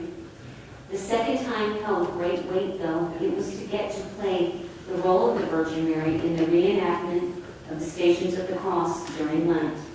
Her peers actually voted for the one girl out of 88 graders who most closely displayed the humble, sweet, kind, forgiving, selfless virtues of Mother Mary. Her teacher would describe to me that they literally prayed over it. It was not a popularity contest. It was a great honor for Megan. Megan was quite the athlete her whole life, too. That 4-year-old dance class was soon replaced by sports the second her dad put a ball into her hands. There was not a sport she didn't play all the way through high school. We knew what a natural she was. And she was literally on the soccer, basketball, softball, and volleyball teams, all three in Sydney, her Catholic school. She was on a neighborhood rec swim team for a while, but she spent most of her time playing softball as a shortstop on the local Bloomingdale Little League team for 7 years. She was awarded the Cougar Award for Best Female Athlete and All-Around Student for the previous 8 years of being at Nativity, which is based not only on her natural gift at sports, but also her excellent grades, her sportsmanship, and strong character. In high school, she played all 4 years on the varsity girls golf team and girls flag football team, despite her dad trying to urge her towards the golf as they gave out college scholarships for that sport. Her true passion was always the flag football. She played quarterback and was a captain her junior and senior years. She was a joy to watch, and wow, could she ever throw the ball. Her coach commented to her brother, Johnny, after a long week of practice, as the coach was also Johnny's AP history teacher, and said something like, you know, Megan really got to take it back a little, as she's broken the fingers of 2 of her teammates. When she wasn't focusing on her sports, she was studying or doing volunteer work to do her, high school community service hours. And she began working part-time at Publix at 16 years old, and worked there for 6 years until the day she tragically died. Her work ethic was impeccable. She never called in sick or was rarely late in 6 total years, according to her performance evaluations at Publix. All through high school, she carried on that quieter, shy persona and simply stayed busy with her sports, studies, and her Publix job. She had a couple of close girlfriends, went to the football games, homecomings, and the prom, but she was not a huge social butterfly through high school. All we knew as her parents is that she never ever put a foot wrong, ever. I'm not making this up. I mean, it was almost like, how could I even be this girl's mother? Because I was nothing like her. But anyway, I digress. Now, fast forward to her college years at UNF here in Jacksonville. And this was before we as a family had moved up here yet. She did get to experience 1 year at UNF without her parents around. In that freshman year, she joined a sorority, Delta Gamma, and she really started to come out of her shell and became quite the social butterfly. Her friends would all tell you. She made the most amazing girlfriends, too. The kind any parent would be thrilled that their girl had made. These great girls were and are the type that would have been lifelong friends, that are in each other's weddings and at their baby showers in the years when they begin having their own children, and even into their old ages. But sadly, that will never be realized for Megan now. These girls, Your Honor, I feel like I gained like 15 new little daughters. They are the most kind, warm-hearted, loving. It's no wonder Megan gravitated to them. I will love them forever. But going back to the story, we were thrilled for her that she was finally developing that social side of herself since she was more reserved and quiet in high school. She also had a really sweet and handsome boyfriend. Freshman and sophomore year, we had liked him. He was president of his fraternity and an engineering major. As for her studies, Megan had done a summer internship between her junior and senior year in high school, shadowing an OBGYN in the actual surgical suite. This OBGYN was a fellow Nativity Catholic school parent that we knew quite well. It was a blessing for her to get to do that. Anyway, she was able to witness C-sections and other procedures, which fueled her initial desire to become a nurse practitioner. That's what she started out wanting to do. And so she started out majoring in biology at UNF. But when the sciences got a little too intense and over her head, she switched to criminology. You could see that whatever path she took, it was going to involve helping people. In Megan's sophomore year at UNF, John, Megan's dad, had been transferred with his work up here to Jacksonville after raising the kids in Tampa for 21 years. So Megan moved back home to live with us and had a commute daily from St. Johns County, to UNF. But, no problems. It was without incident. Please bear with me here, everyone, as this is where I'm giving you all some context of how and why she was even on the road at that hour, that fateful July 31st, 21. Okay, here's where we arrived at the point in time when she was adding to her friend group, outside of the sorority sisters. I'll call it a new element of friends that we definitely particular. There was a young man, I won't name him here, that she initially met at Publix, where he apparently only worked a short time. But suffice it to say that the first and only time we met him, one of my sons looked at me after he left and said, so who was that guy? He was that type, kind of a know-it-all, bragging about all his worldly life experience that he had had at the walking age of 23, the kind that you can't get a work in sideways, who turned every conversation around to being all about himself. We can instantly see how Megan could very, very easily be influenced and manipulated by someone like that. And Kevin and I got all of those impressions from just a 20-minute exchange we had with him. When she brought him by, with 2 or 3 of her Publix girlfriends, I think they were on their way to the beach and she just had to pick up something. Anyway, we told her later when we saw her to please steer clear of that boy and why we felt that way. The bottom line is that it was only maybe 2 months later that Megan comes home one day and announces to me and John, her dad, that she's going to start working at a beach bar called Surfer just a few nights per week. It turned out that this boy also started working there and had very convincingly talked Megan into working there too. We immediately, John and I said, oh my gosh, what? Are you kidding? Why? You're going to work there as what? You already have your part-time job at Publix. Megan, what are you thinking? Why and how will you work a second job? And, Your Honor, I have been struggling with why this has happened, Megan. I want to blame everybody. And I'm sorry. And one day, I'm a work in progress. I'll be able to hopefully forgive that person that I feel like if she hadn't met him, she would never work that job at that bar. Anyway, we told her you need to be focusing in on your internship, Megan. This is your senior year. That was, I believe, in the late summer, August 2020, before she was killed less than a year later in 21. Call it a mother's intuition or whatever you want to call it, but I could just sense this unnecessary part-time job was a bad idea all around. You see, the way she sold it to her dad and I was by explaining, Mom, Dad, I won't be a cocktail waitress or a bartender. I'll be on your security team. I quickly asked, oh my God, is a bouncer at all 125 pounds of me? You're kidding, right? What do you mean? She said she would be working with the local Jacksonville police, the Jax Beach Police, with a new program they were undertaking with the area beach bars to help reduce DUI driving. If you can even begin to absorb the irony of that.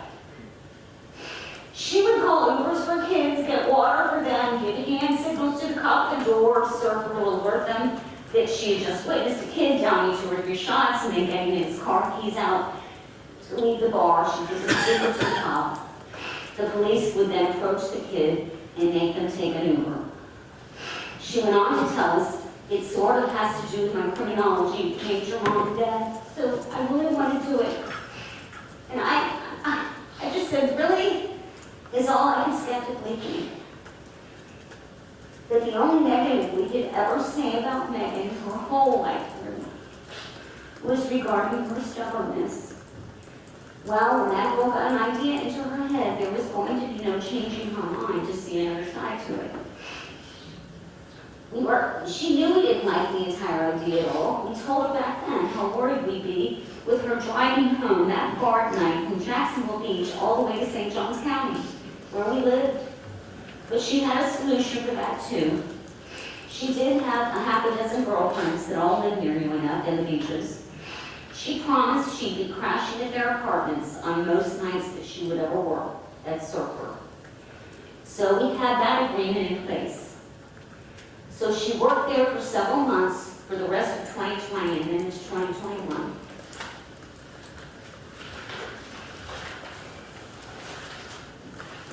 Well, it was May 2nd, 2021, the day after her 22nd birthday, and John and I sat around for one of those dead serious parent-to-kid talks. We told her enough was enough. We had let her work at that surfer bar for almost a full year, but it was now time for her to give them her notice to quit. Number one, we were tired of constantly worrying about her driving on the roads at those ungodly hours. We hounded her not to, once, not twice, but dozens and dozens of times like a broken record. Megan being on the roads at those hours was stupid. I constantly tell her almost every time she left the house, only the scum of the earth outside of doctors, hospital workers, and pilots are on the roads at those insane hours, Megan. Tell me you'll be staying at one of your girlfriends if you're working tonight. And secondly, she was about to start her final semester before graduating, 4 years of college. She was required to complete an internship for final semester, and we wanted her laser focused onto what internship she'd be doing, and get excited about that while she kept working her public job. She would not be able to juggle that silly job at Surfer on top of it. We immediately encountered her stubborn resistance again. Then we said, fine, then say goodbye to your cell phone bill, your car insurance, and your car payment being paid anymore by us. We were serious. And she finally knew it. That's when she looked us both in the eyes and said, fine, I'll give in my nose this week and quit. About 3 days later, I asked, so did you quit Surfer? She looked us both again in the eye and swore that she had quit. I chose to believe her. This was my angel girl, the sweetheart that I raised, who scarcely set a foot wrong her entire childhood and so far her young adulthood. I said to myself, she wouldn't lie about something like that. I'm going to trust her. She's never lied to us before, ever, about anything. Plus, we never ever saw her wearing that Surfer t-shirt uniform again, or saw another pay stub or the wadded up dollar bills from the tip share that the waitresses gave her and tossed down onto the kitchen island when she'd get home. We believed she had quit. Now in hindsight, I wish I had never trusted or believed her. Believe me, if we had not chosen to trust her, John would have marched right into that stupid bar one evening, and if he saw her there working, he would have grabbed her by the arm and yanked her out of there. Or if this had only been 4 years earlier, when I was relegated yet to a stupid cane and barely able to move with ease any longer, with this broken down, useless body. I would have done so, even if it caused a scene. I am that type mother who would stop at nothing to prevent my kid from doing something we very clearly had told her that we were concerned about. But you see, Megan was simply committed to that job. She wanted to help those kids out. She loved that job. She obviously did. And when you're 22 years old, well, we all were at one point, and we don't always have the full foresight to consider all the different angles to something. So it's around 3:30 a.m. on 7/31/21. We wake up to knocking at our door. John went ahead of me and let them in. I was only feet behind him. The only thing I could think the second I saw 2 Florida Highway Patrol officers was, oh my God, oh my God, oh my God, which kid, Megan or Tommy or Kevin has gone into trouble? Why were these 2 men standing in our kitchen right now? Then the news that our precious, beautiful, loving angel of a daughter was T-boned by a DUI driver and she didn't make it. What the officers were. Oh my God. Then everything goes black. But you know what? No, it doesn't. It doesn't go completely black. I remember every single word and every single sound and word I uttered. And when John uttered, because it is what I would say, and I have replayed over and over and over again in my head the last 2 years. It's a nauseating memory that's seared into your brain forever. And boy, did my mind immediately then say, oh my God, oh my God, oh my God, no, I just kept saying no.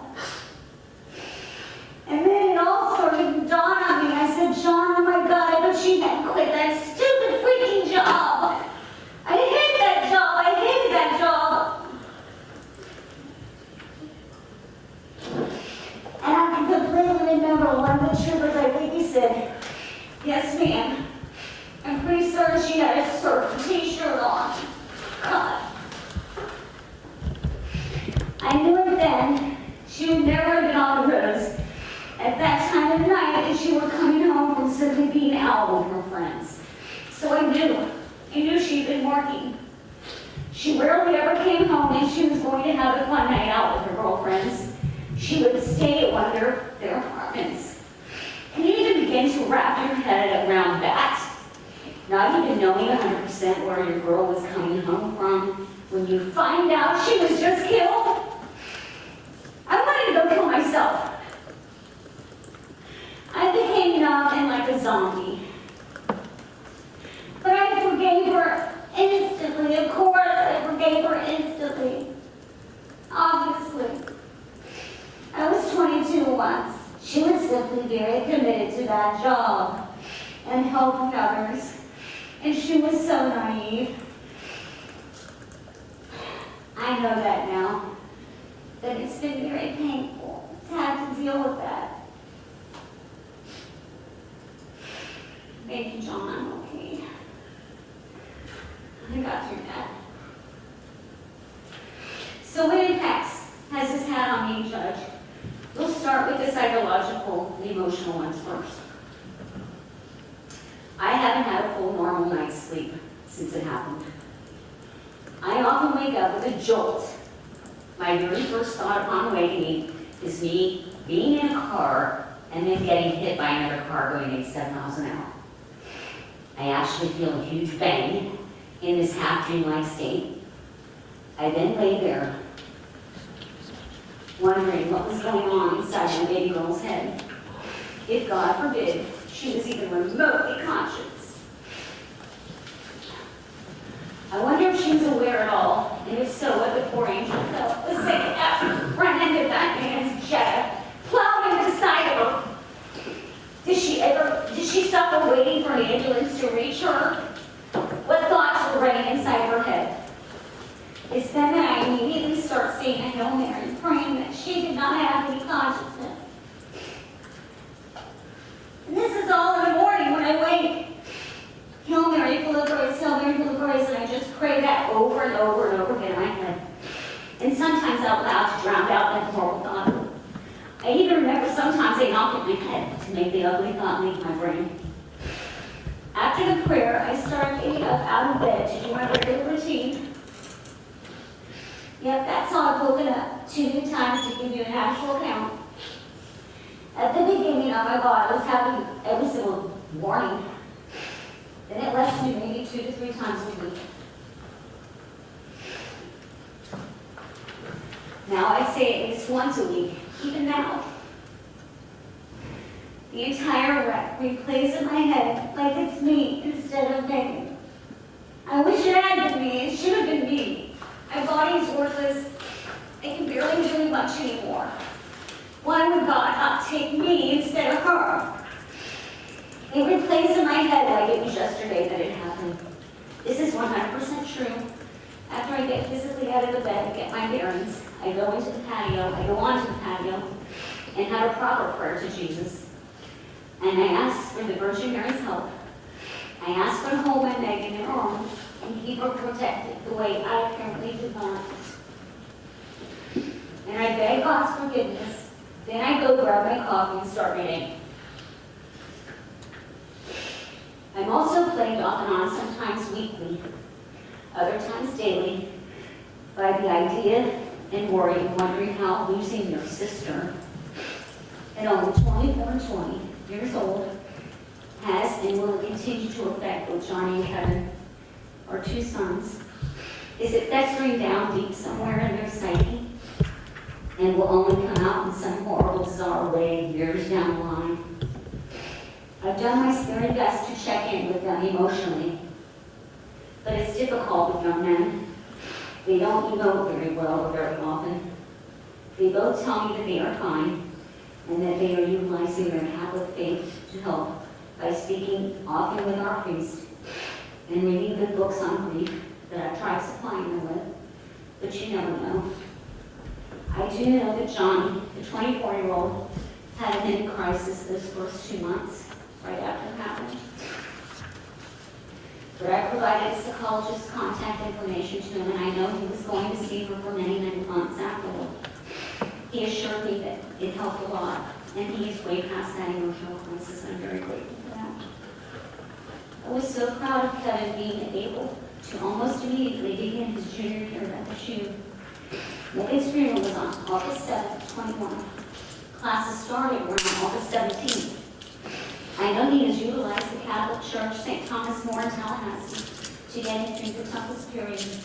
He has amazing friends over there with him in Tallahassee. Friends, his two roommates he's known since they went 3-year-old preschool together at Nativity. Our beloved Nativity Catholic Church and School. Anyway, those boys, they assured John and I, of course, we're going to keep an eye on him, they did. And if they would call, if any, had any worry of him. To illustrate to you all here the level of support that we all received from that community down in Tampa, those amazing people that we raised our 3 kids around in Tampa. There were over 250 people that came out that Monday after Megan passed to pay their respects at the Rosary Memorial Service. They had an honor Megan. And to put that into perspective for you, we had moved away from Tampa 4 years earlier, all the way back to 2017, up here in Jacksonville. There were classmates from literally all 3 of the kids' classes there, along with their parents. Their teachers, their coaches from Nativity and Durant High School, where both Johnny and Megan graduated. And Bloomingdale Little League, where the entire Mooney family was a fixture for many years. And as they all 3 played softball and baseball. I'm certain many of those folks would have been in attendance today, right here, if it wasn't a 4-hour drive for them. But many did write statements to you, Your Honor, on Megan's behalf. So many of her teachers and coaches, every one of them always says she was the most selfless student I ever had. She'd give the shirt off of her back to her fellow classmate. Every one of them is so consistent. She was like a saint. Let's see, my relationship with my husband, John, has been impacted. Most weeks and months, I've seen how this has clearly cemented us even closer together than we already were after 30 years of marriage. And I'm so grateful for that. But there was a time period only a month or 2 ago now when I guess we felt the pressure of the sentencing hearing approaching, that I began to doubt everything surrounding our tragic loss in Megan.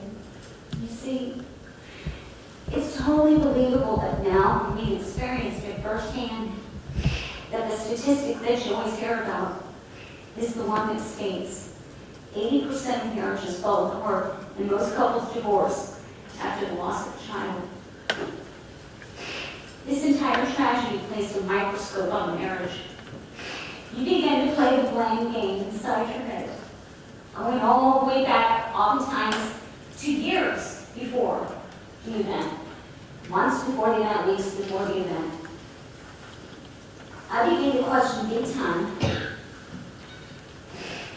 And I realize it now, the only fault of it was is that man over there. But why John was so trusting of Megan when she told us she had quit. And for that matter, why was I so trusting of her? Why didn't one of us go play detective?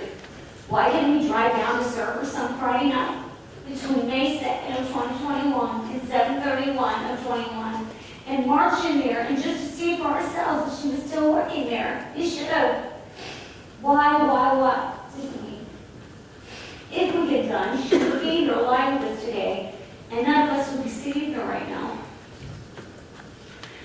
One final thing I'd like to say on this unfortunate topic is this: if I had been my normal, pre-loss of my healthy body self from only 4 years back, and I could rewind time, I would have sprung into my mama bear mode, and no matter how big a scene I caused, no matter how it may have embarrassed Megan, I would have marched into that bar and grabbed her by the arm and asked her to please follow me. And I would have found that young man that coaxed her into working there in the first place. And I would have said to him, buddy, I know your ultimate goal is to somehow hope and pray you can somehow date my daughter. So you selfishly convinced her to work here. But guess what? There was never going to be even the slightest chance of that ever happening in a million years. So please do me, her father, her brothers, and her girlfriends if you can favor, and just leave her alone. Pretend you never met her, please. Then we would both have walked out of there, and that would have been that. And I would have ultimately saved my daughter's life. But we can't rewind time, can we?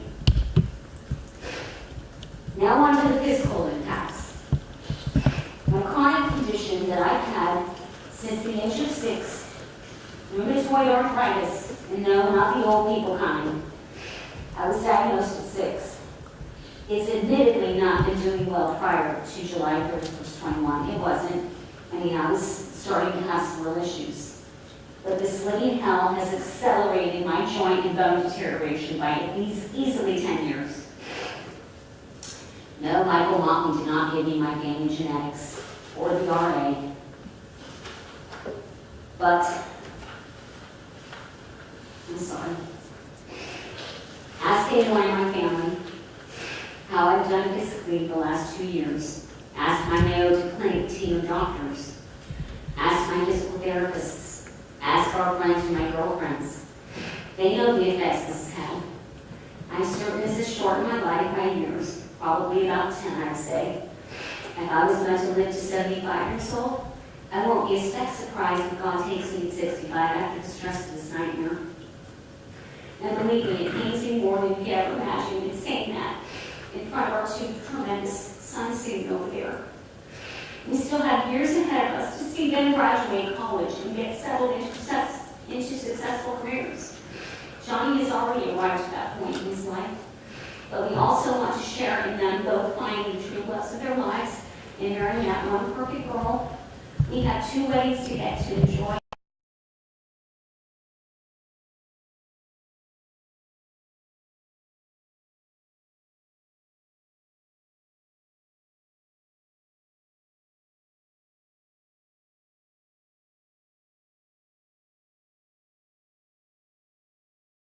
After all this, if this will be my reality or not. Oh, I'll fight, and I won't stop fighting, but it's not going to be easy. Secondly, I was beginning prone to stomach ulcers before the tragedy, having 1, maybe 2 episodes a year.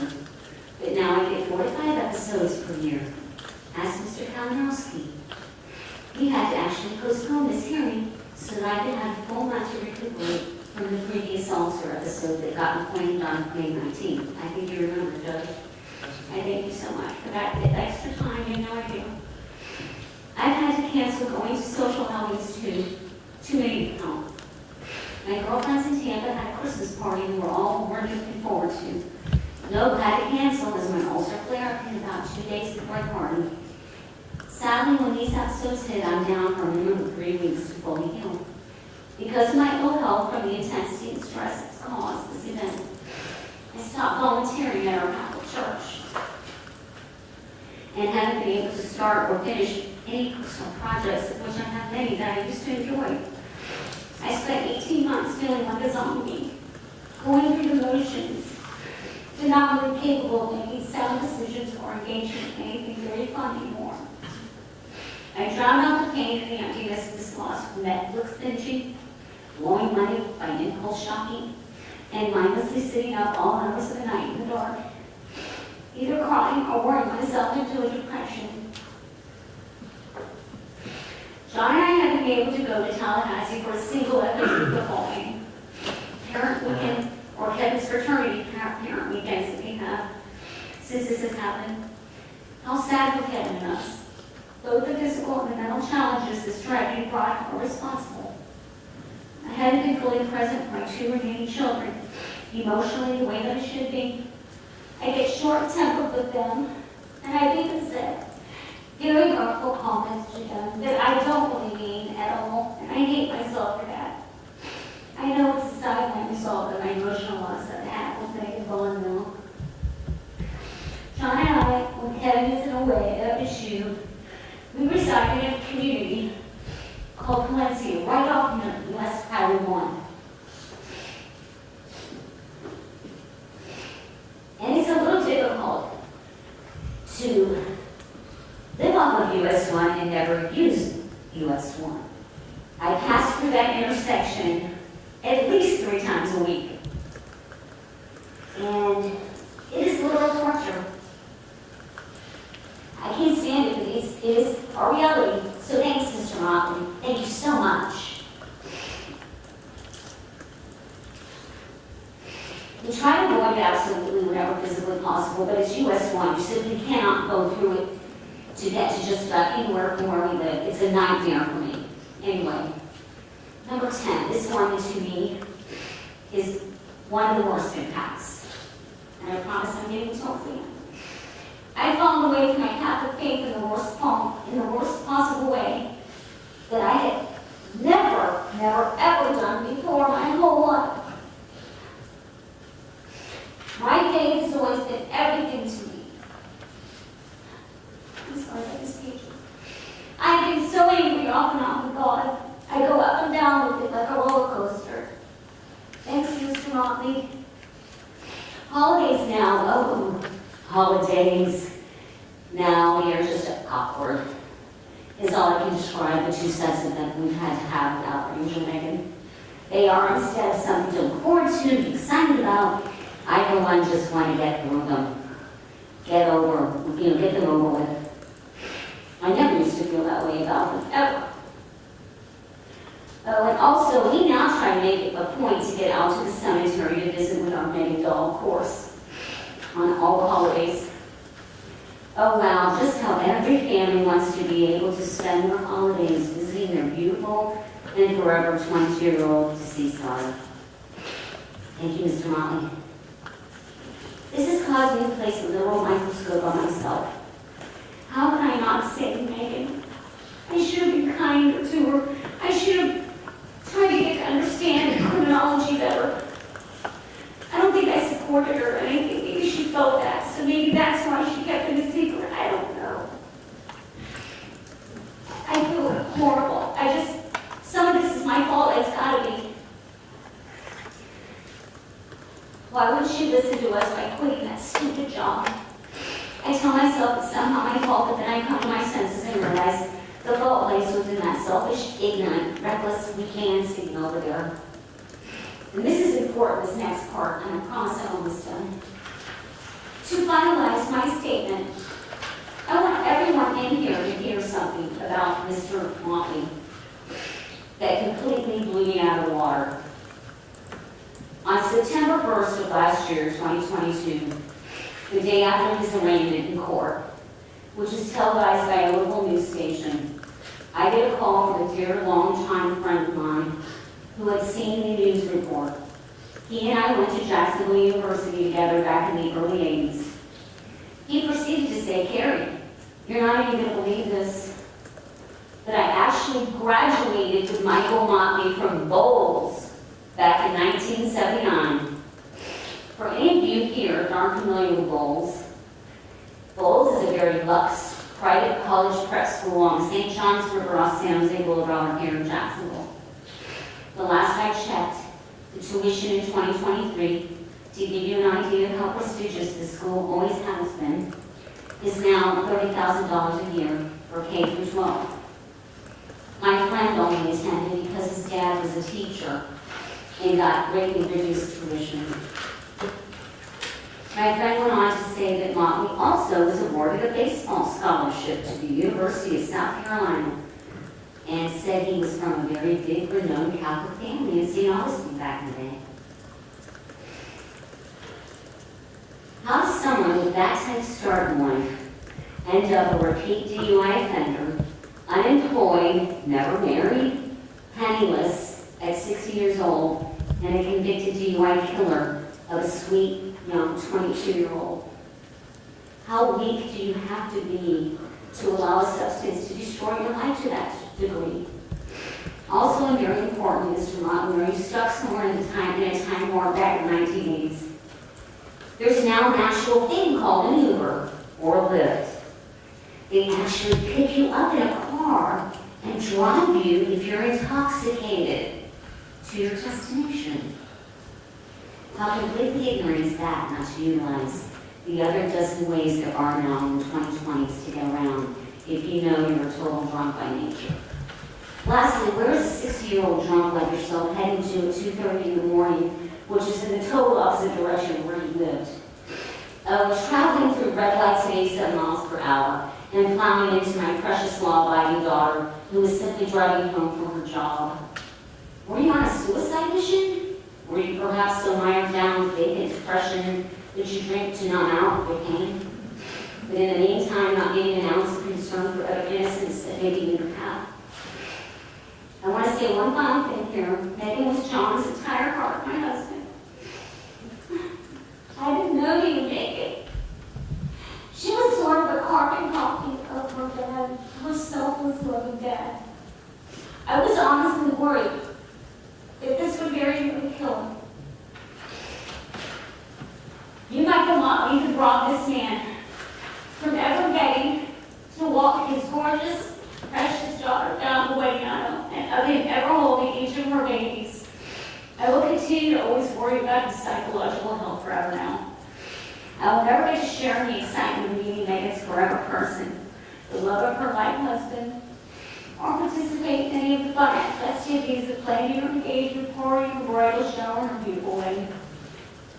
Nor will I ever get to offer her my advice in the sleepless first weeks of having her first child, or the sheer joy you get to experience babysitting her children or grandchildren. The boys will never get the fun of sharing every single future holiday, wedding, and family vacation with their sister and her resident family. They won't have Megan to give them advice with their wife if they choose. Mr. Motley, you've robbed all of us severely. I hope you sit and ponder that for many coming years ahead, and I frankly hope it causes you severe. Sorry, I shouldn't say this. I'm going to have to do a confession after this, everyone. Anyway, I just hope that you ponder it. And maybe you'll make a change in your life, and you'll find God, and you'll find your Catholic faith back again. As far as Corporal Tolman was concerned, the wonderful Florida Highway Patrol detective that handled our case from start to finish, he told us that the day or afternoon that he arrested you, he said to us, as he drove you from your brother's trailer in St. Augustine to the Duval County Jail, he noticed that you had tears and you were crying in the back seat of that patrol car, but he suspected they were only tears for yourself, that you were being picked up and taken to prison, versus a single tear being shed for our daughter and those boys' sister.